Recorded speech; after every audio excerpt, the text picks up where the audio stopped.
മമ്മൂക്കയുടെ വീട്ടിൽ നമുക്കൊരു ഈവനിങ് ഒരു ടീ പരിപാടിയൊക്കെ ആയിട്ട് സെറ്റ് ചെയ്തിട്ടുണ്ടായിരുന്നു. അപ്പോൾ കുറേ ഫ്രൂട്ട്സും കുറേ നല്ല സ്വീറ്റ്സും കുറേ സാധനങ്ങളൊക്കെ ഇങ്ങനെ നിരത്തി വെച്ചിട്ട് മമ്മൂക്കൊരു കട്ടൻ ചായ മാത്രം എടുത്തിട്ട് കുടിക്കും. പ്രശാന്ത് എന്ന് പറഞ്ഞിട്ടൊരു സാറുണ്ട്.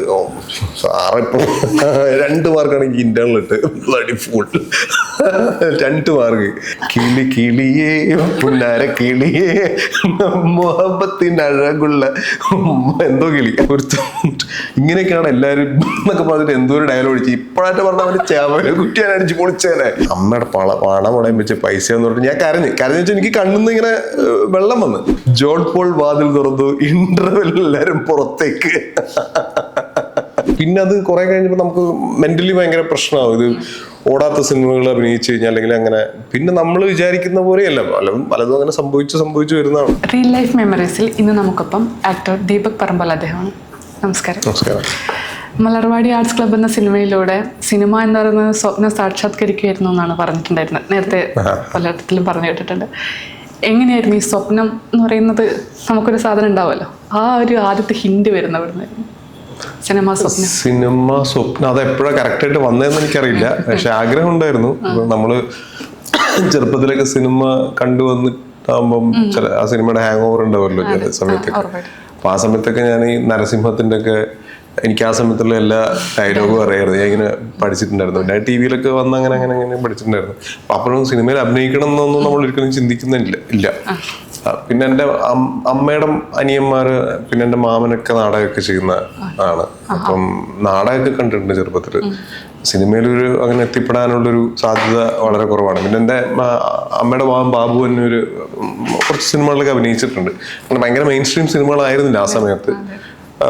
പക്ഷെ എല്ലാം നല്ല സിനിമകൾ, ഇപ്പൊ അവാർഡ് കിട്ടിയ സിനിമകളൊക്കെ, പുലിജന്മം പോലത്തെ സിനിമകളിൽ അഭിനയിച്ചിട്ടുണ്ട്. അല്ലാതെ ബഹുമനൊക്കെ അഭിനയിച്ചിട്ടുണ്ട്. അപ്പൊ അങ്ങനെ ഒരു ആഗ്രഹം എനിക്ക് തോന്നുന്നത് കോളേജൊക്കെ കഴിഞ്ഞ സമയത്താണ് ഞാൻ ഇതിനുവേണ്ടി ട്രൈ ചെയ്തത്. ആഗ്രഹം എപ്പോഴൊക്കെയോ ഇങ്ങനെ വന്നു മാത്രമേ ഉള്ളൂ. അതിനായിട്ട് ശ്രമിക്കുന്ന കോളേജിൽ പഠിച്ചുകൊണ്ടിരിക്കുന്ന സമയത്താണ് ഞാൻ ശരിക്കും ആദ്യമായിട്ട് സ്റ്റേജിൽ കയറുന്ന 10ാം ക്ലാസ് പഠിക്കുമ്പോഴാണ്. എനിക്ക് സ്റ്റേജിൽ കയറാൻ ഭയങ്കര പേടി. ഇങ്ങനെയുള്ള കഥകൾ പറഞ്ഞു കേൾക്കാം. ഇപ്പൊ മോഹൻലാൽ പറയും പോലെ 6ാം ക്ലാസ് പഠിക്കുമ്പോൾ അഭിനയിച്ചു തുടങ്ങി എന്നൊക്കെ പറയും പോലെ ദീപക് പറയുമ്പോൾ അതൊരു നമുക്ക് എവിടെ നിന്ന് തുടങ്ങി എന്നുള്ളൊരു ഇതുണ്ടല്ലോ. അങ്ങനെ ഒരു തുടക്കമില്ല. ഞാൻ 10ാം ക്ലാസ് പഠിക്കുമ്പോഴാണ് ഞാൻ ആദ്യമായിട്ട് സ്റ്റേജിൽ കയറുന്നത്. കാരണം ഞാൻ അതിന് മുന്നേ സ്റ്റേജിലൊരു പരിപാടിക്ക് ഞാൻ കയറിയിട്ടില്ല. എനിക്ക് മറ്റേ ഈ പറയുന്ന ആൾക്കാരൊക്കെ നോക്കുമ്പോൾ എനിക്ക് പേടി, അങ്ങനെയൊക്കെയുള്ളൊരു പ്രശ്നമുണ്ട്. പക്ഷെ ഞാൻ അഴീകൂടെ സ്കൂളിലാണ് പഠിച്ചത്. അപ്പൊ ആ സ്കൂളിൽ 10ാം ക്ലാസ് വരെ ഉള്ളൂ. പിന്നെ +2 ഹയർ സെക്കൻഡറി അപ്പുറത്താണ്. അപ്പൊ ആ സ്കൂളിൽ സ്റ്റേജിൽ കയറാൻ ലാസ്റ്റ് ഒരു ആഗ്രഹം, പിന്നെ കയറാൻ പറ്റില്ലല്ലോ എന്നുള്ള രീതിയിൽ നിൽക്കുന്ന സമയത്താണ് ഞങ്ങൾ ഫ്രണ്ട്സൊക്കെ കൂടിയിട്ട് ഒരു നാടകം സെറ്റ് ചെയ്തിട്ട് അപ്പൊ അങ്ങനെ ചെയ്തിട്ടാണ് ആദ്യമായിട്ട് സ്റ്റേജിൽ കയറുന്നത്. തുടക്കം എന്ന് വെച്ചാൽ ഗംഭീരായിരുന്നല്ലോ. വിനീത് ശ്രീനിവാസന്റെ ഒരു സെറ്റ് ഓഫ് ടീമിനൊപ്പം.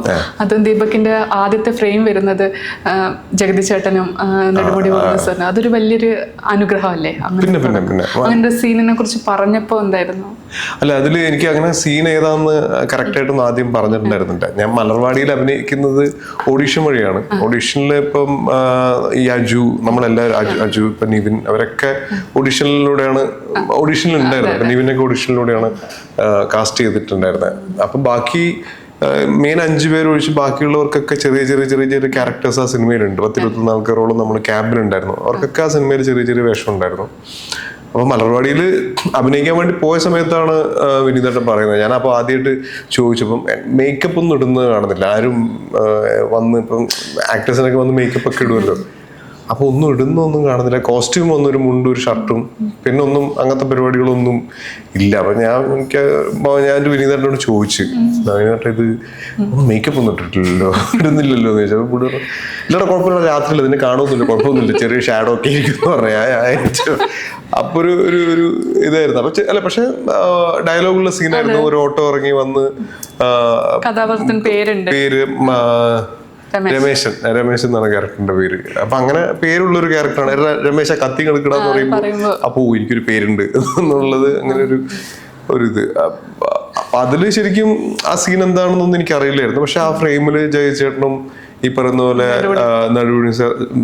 വേണിച്ചോട്ടൊക്കെ ഉള്ളൊരു സീനിൽ അഭിനയിക്കാൻ വേണ്ടി പറ്റി എന്ന് പറയുന്നത് നല്ലൊരു കാര്യം. പിന്നെ അതിന് മുന്നേ ഒരു 11 കശ്മീർ എന്ന് പറഞ്ഞൊരു സോങ് ഉണ്ടായിരുന്നു, പാട്ടിന്റെ ഒരു പ്രമോ സോങ് പോലത്തെ സോങ്. അതില് ഞങ്ങളൊക്കെ ഉണ്ട് ബാക്കിൽ ഇങ്ങനെ കൈകൊണ്ട് ഇങ്ങനെ ആക്കുന്ന കുറെ കൂട്ടത്തിലുള്ള ഞങ്ങളെല്ലാം ഉണ്ട്. 11 കശ്മീർ എന്നൊക്കെ പറഞ്ഞിട്ട് ബാക്കിൽ നിന്ന് ഇങ്ങനെ കാണൂല, അവരോടൊക്കെ ഇങ്ങനെ ചെറുങ്ങനെ കാണും. അന്നേരം ജഗി ചേട്ടനൊക്കെ കണ്ടിട്ടുണ്ട്, സംസാരിക്കാനൊന്നും പറ്റിയിട്ട് ദൂരം നിന്ന് കണ്ടിട്ടുണ്ട്. പക്ഷെ ജഗത്തേട്ടനെ പിന്നെ വരുമ്പോ തട്ടത്തിൻ മറിയത്തിലേക്ക് വരുമ്പോ നമ്മൾ ആ ഡയലോഗാണ് എത്രോടെ ആവർത്തിച്ച് കേട്ടു എന്ന് പോലും അറിയില്ല. ആയിഷനെ പോലെയുള്ള അതൊരു വല്ലാത്തൊരു ഉപദേശമായി പോയി. ഇങ്ങനെയൊന്നുള്ള ഉപദേശം ആർക്കും കൊടുക്കരുത്. ആ ഡയലോഗ് ഹിറ്റായിപ്പോ ഇപ്പൊ സിനിമ സ്വപ്നം കാണുന്ന ഒരാളെ സംബന്ധിച്ച് ഇങ്ങനെ ആവർത്തിച്ച് കേൾക്കുന്ന ഒരു ഡയലോഗ്, അതുപോലെ സെലിബ്രേറ്റ് ചെയ്യപ്പെടുന്ന ഒരു സിനിമ, അത് എത്രത്തോളം ആഘോഷിച്ചിരുന്നു അന്ന് ദീപക്? ഉറപ്പായിട്ടും ഞാൻ ആ സിനിമ ഇപ്പോഴും ആ സിനിമ ഇപ്പൊ ആൾക്കാർ കാണുമ്പോൾ തട്ടത്തിൻ മറയത്തിലല്ലേ, ഇപ്പൊ ഇത്രയും സിനിമ ചെയ്തിട്ടും തട്ടത്തിൻ മറയത്തിൽ അഭിനയിച്ചിട്ടില്ലേ എന്ന് ചോദിക്കുമ്പോൾ ആ സിനിമയും ആ സീനും ആൾക്കാരുടെ മനസ്സിൽ അത്ര ഇമ്പാക്ട് ഉണ്ടാക്കിയിട്ടുണ്ട് എന്നുള്ളത് ഒരു തെളിവാണ്. പിന്നെ ആ സിനിമ ചെയ്യുന്ന സമയത്ത് എൻ്റെ അടുത്ത് പറഞ്ഞിട്ടുണ്ടായിരുന്നു വിനീതേട്ടൻ, എടാ അതിൽ മറ്റേ പാർട്ടി ഓഫീസിലൊരു സീൻ ഉണ്ട്, മറ്റേ നീ ഒന്നും കാണാത്തൊരു കമ്മ്യൂണിസം ഉണ്ട് എന്നൊക്കെ പറയുന്നൊരു സീൻ. അപ്പൊ ആ സീന് പുള്ളി പറഞ്ഞാൽ അത് പടം വർക്കാണെങ്കിൽ ആ സീനും വർക്കാവും, അപ്പൊ നിന്നെ ശ്രദ്ധിക്കപ്പെടും എന്ന് പറഞ്ഞിട്ടുണ്ടായിരുന്നു. അപ്പൊ ആ പടം തിയേറ്ററിൽ ഇറങ്ങിയപ്പോൾ ആ സീന് ഭയങ്കര കൈഡിയായിരുന്നു. അപ്പൊ അത് ഭയങ്കര ഷൂട്ട് ചെയ്യുന്ന സമയത്തും ആക്ച്വലി നമ്മള് ഒരു പാർട്ടി ഓഫീസ്, ഒറിജിനൽ പാർട്ടി ഓഫീസിൽ തന്നെയായിരുന്നു ഷൂട്ട് ചെയ്തിട്ടുണ്ടായിരുന്നത്. അപ്പൊ ആദ്യത്തെ ഡയലോഗ് പറഞ്ഞു കഴിഞ്ഞിട്ട് എനിക്ക് കറക്റ്റ് കിട്ടുന്നുണ്ടായിരുന്നില്ല. അപ്പൊ ഞാൻ എന്നിട്ട് വിനീതനോട് ഇങ്ങനെ സംസാരിച്ചു, ഞാൻ കുറച്ച് സമയം പുറത്തു പോയി തിരിച്ചു വന്നിട്ട് ഡയലോഗ് പറഞ്ഞ സമയത്ത് അവിടെ ഉള്ള ആൾക്കാർ കൈയടിച്ചിട്ടുണ്ടായിരുന്നു ആ സീനിന്. അപ്പൊ അത് തിയേറ്ററിലേക്കൊന്നും കൈയടി കിട്ടും എന്നുള്ളതൊന്നും അറിയില്ലായിരുന്നു, പക്ഷെ തിയേറ്ററിൽ കൈയടി കിട്ടി. പിന്നെ ആ ഒരു സീൻ കൊണ്ടാണ് ഇപ്പോഴും ഈ പറയുന്ന പോലെ സിനിമ എനിക്ക് എത്താൻ, അതെ സിനിമയിലേക്ക് കൂടുതൽ സിനിമ കിട്ടാൻ എനിക്ക് ആ സിനിമ ഭയങ്കരമായിട്ട് ഹെൽപ്പ് ചെയ്തിട്ടുണ്ട്. പിന്നെ ഈ രമേശിനേക്കാളും മനോജായിരുന്നു തട്ടത്തിൽ മറത്ത്, അതിൻ്റെ അകത്തു നിന്നുള്ള ഒരു മാറ്റമായിരുന്നു. അത് രണ്ടൊരു ഭയങ്കര പൗരുഷമുള്ള ഒരു വേറെ തന്നെ ഒരു കഥാപാത്രമായിരുന്നു. കുഞ്ഞിരാമായണം അതിനെ ആ ഇമേജ് അങ്ങ് ബ്രേക്ക് ചെയ്തിട്ട് വേറെ തന്നെ ഒരു കഥാപാത്രമായിരുന്നു. ആ ഒരു സെറ്റും നമുക്ക് കാണാത്ത വേറൊരു യൂണിവേഴ്സ് ആയിരുന്നു. ആ ഒരു സിനിമ വർക്ക് ചെയ്തപ്പോൾ ഉണ്ടായിരുന്ന ഒരു അനുഭവം. കുഞ്ഞിരാമായണം ബേസിലിനെ തിരയുടെ സമയത്താണ് പരിചയപ്പെടുന്നത്. തിരയുടെ ഫസ്റ്റ് അസിസ്റ്റന്റ് ആയിരുന്നു ബേസിൽ. അപ്പൊ ബേസിൽ ഇങ്ങനെ ഒരു അന്ന് ശരിക്കും കുഞ്ഞിരാമായണത്തിന്റെ കഥ ഒരു 3 ഷോർട്ട് ഫിലിം പോലെയായിരുന്നു പ്ലാൻ ചെയ്തിട്ടുണ്ടായിരുന്നത്. അപ്പൊ അതായത് ഒരു കഥയിൽ വരുന്ന ക്യാരക്ടർ, ഇപ്പൊ നമ്മള് അതിലൊരു മെയിൻ ക്യാരക്ടർ ഉണ്ടാവും, പക്ഷെ അതിൽ ഒരു പാസിംഗ് ഒക്കെ വരുന്ന ഒരു ക്യാരക്ടറായിരിക്കും അടുത്ത കഥയിലെ ഹീറോ. പിന്നെ അടുത്ത ഇതിൽ വരുന്നത് അങ്ങനെയാണ്. 3 ഷോർട്ട് ഫിലിം പോലെയാണ് അത് ഈ പ്ലാൻ ചെയ്തിട്ടുണ്ടായിരുന്നത് ആദ്യം. അപ്പൊ ആദ്യം ഇവൻ എനിക്കൊന്ന് വേറെ കുറെ ആക്ടേഴ്സിന്റെ അടുത്തൊക്കെ പോയിട്ട് കഥയൊക്കെ പറഞ്ഞ് ഒന്നും വർക്കായില്ല. അപ്പൊ അവസാനം വിനീതേട്ടൻ്റെ അടുത്ത് പറയാൻ തീരുമാനിച്ചിട്ട്, ശരിക്കും കഥ പറയാൻ ഞാനും വിനീതേട്ടൻ മറ്റേ പടം ചെയ്തുകൊണ്ടിരിക്കുന്ന സമയത്ത്, അൻവർ സാദിഖിന്റെ പടം ചെയ്തുകൊണ്ടിരിക്കുന്ന സമയത്ത്, ഓർമ്മയുണ്ട് ഈ മുഖം എന്ന് പറഞ്ഞ പടത്തിന്റെ ഷൂട്ടിന്റെ സമയത്താണ് ഞങ്ങൾ പോകുന്നത്. അത് തന്നെയാണെന്ന് തോന്നുന്നു പടം. ഞാനും ബേസിലും പിന്നെ നമ്മുടെ റോബിയും അലക്സൊക്കെ ഉണ്ടായിരുന്നു. അപ്പൊ ഞങ്ങൾ ആലപ്പുഴ അവിടെയായിരുന്നു ഷൂട്ടുണ്ടായിരുന്നത്. അവിടെ പോയപ്പോഴാണ് ഇങ്ങനെ പോയിട്ട് ഇങ്ങനെ പരിപാടി എന്താന്നൊക്കെ ചോദിച്ചപ്പോഴാണ് പറഞ്ഞത് വിനീതേട്ടനാണ് ഹീറോ എന്ന് പറഞ്ഞിട്ടാണ്. പിന്നെ കഥയും എനിക്കൊന്ന് സ്ക്രിപ്റ്റ് വായിച്ചിട്ട് പറയാന്നൊക്കെ പറഞ്ഞിട്ട് അങ്ങനെയാണ് വിനീതേട്ടൻ ഇതാവുന്നത്. അപ്പൊ അതിൽ അന്ന് സംസാരിക്കുന്ന സമയത്ത് ആ ക്യാരക്ടർ ഉണ്ടായിരുന്നു, ശശി എന്ന് പറഞ്ഞ ക്യാരക്ടർ, ഒന്ന് നീരജ് കഞ്ചൂട്ടൻ എന്ന് പറഞ്ഞ ക്യാരക്ടർ.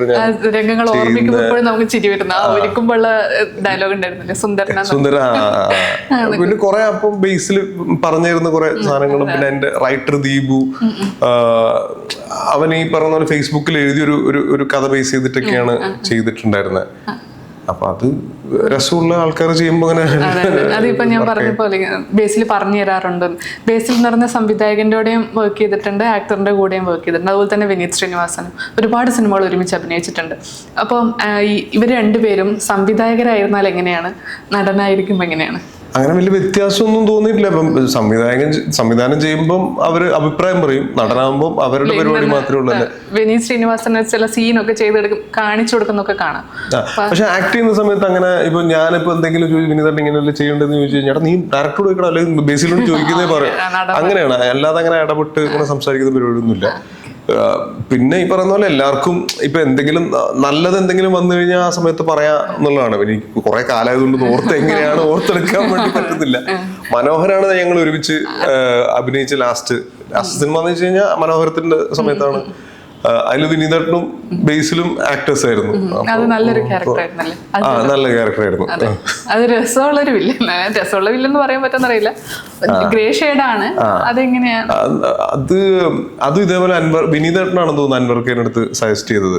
ഇപ്പൊ ഈ ക്യാരക്ടർ വായിച്ച സമയത്ത് എന്നെ അൻവർക്ക് വിളിച്ചപ്പോ ഇങ്ങനെ പറഞ്ഞു, ഇങ്ങനെ വിനീത് പറഞ്ഞിട്ടാണ് ഇങ്ങനെ വിളിക്കുന്നത്, ഇങ്ങനെ സംസാരിച്ച് കഥ കേൾക്കും പറഞ്ഞു. ഞാൻ പിന്നെ കഥ കേൾക്കേണ്ട കാര്യമൊന്നുമില്ല, ഞാൻ ഒരുപാട് ഇഷ്ടംപോലെ സിനിമകൾ ബാക്ക് ടു ബാക്ക് നിൽക്കുന്ന ഒരു സമയം ഒന്നായിരുന്നില്ല. അപ്പൊ വിനീതേട്ടൻ പറഞ്ഞാൽ എന്തായാലും ഞാൻ പറഞ്ഞ കഥ കേൾക്കാം. സ്ക്രിപ്റ്റ് ഞാൻ വായിച്ചു. അപ്പൊ നല്ല രസമുള്ള ക്യാരക്ടറായിരുന്നു.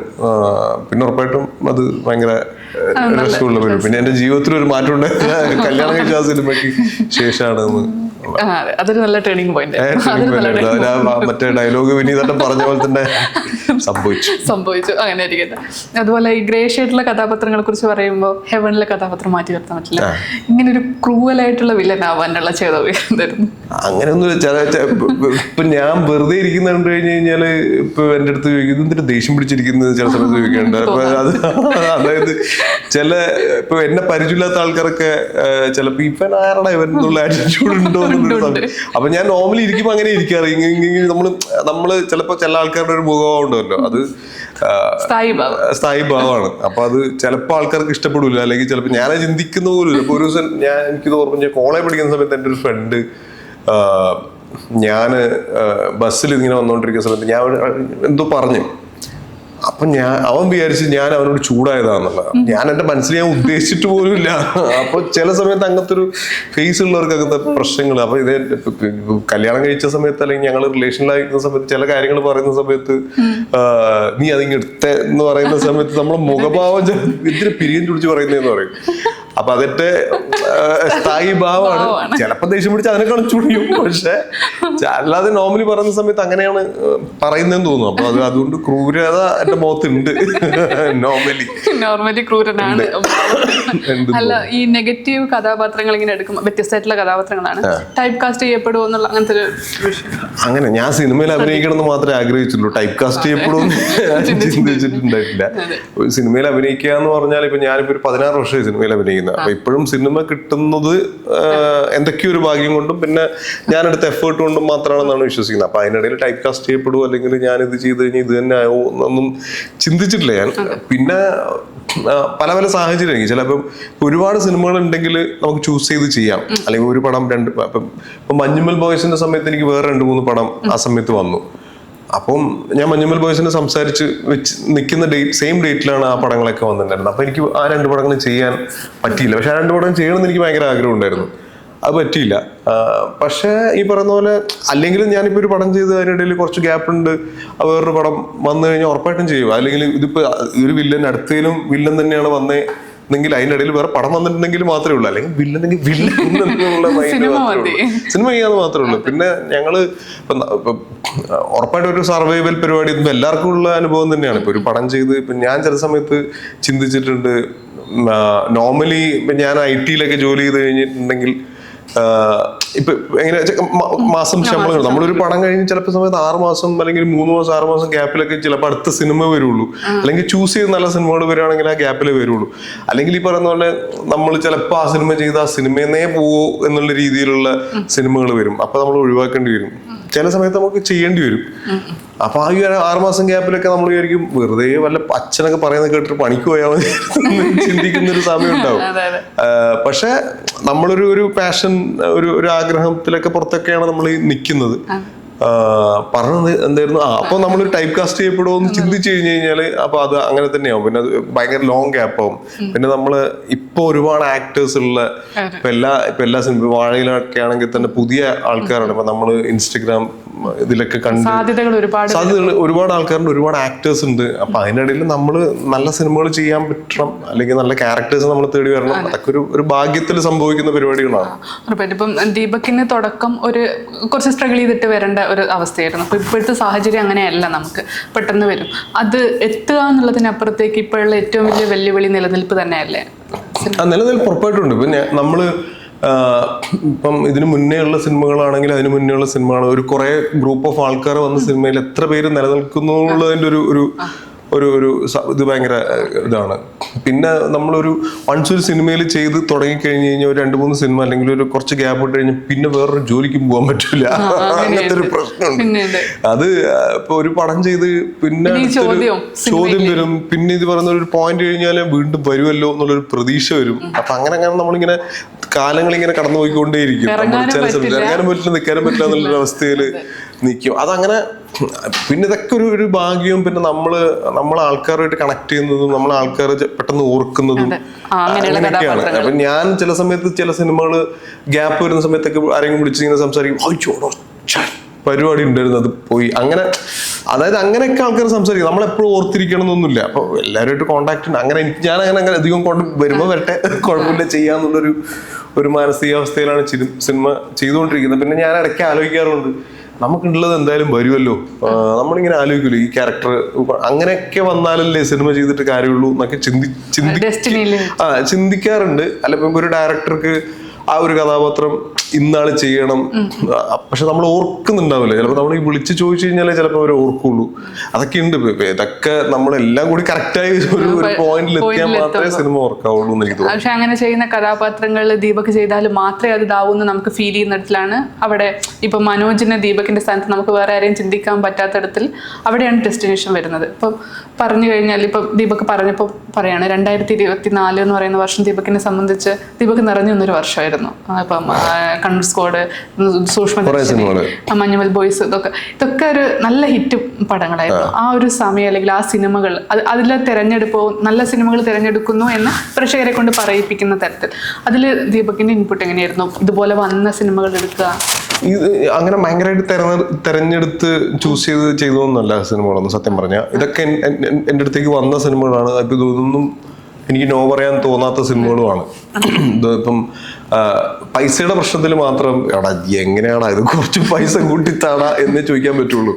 അല്ലാതെ എല്ലാം ഞാൻ ചെയ്ത സിനിമകളാണ്. ഇപ്പം മഞ്ഞുമൽ ബോയ്സ് ആണെങ്കിലും മഞ്ഞുമൽ ബോയ്സ് ഷൂട്ട് ചെയ്തത് ഓൾമോസ്റ്റ് ഒരു 103 ദിവസം ഷൂട്ട് ചെയ്തു. എനിക്കല്ല, എൻ്റെ പോർഷൻ ഉണ്ടായിരുന്നു അത്യാവശ്യം ഷൂട്ട് ചെയ്യാൻ വേണ്ടിയിട്ട്. അപ്പം കണ്ണൂർ സ്ക്വാഡ് ആണെങ്കിൽ രണ്ടും ഒരു സമയത്താണ് വന്നിട്ടുണ്ടായിരുന്നത്. അപ്പം ഞാനും എൻ്റെ ഫ്രണ്ടാണ് റോബി.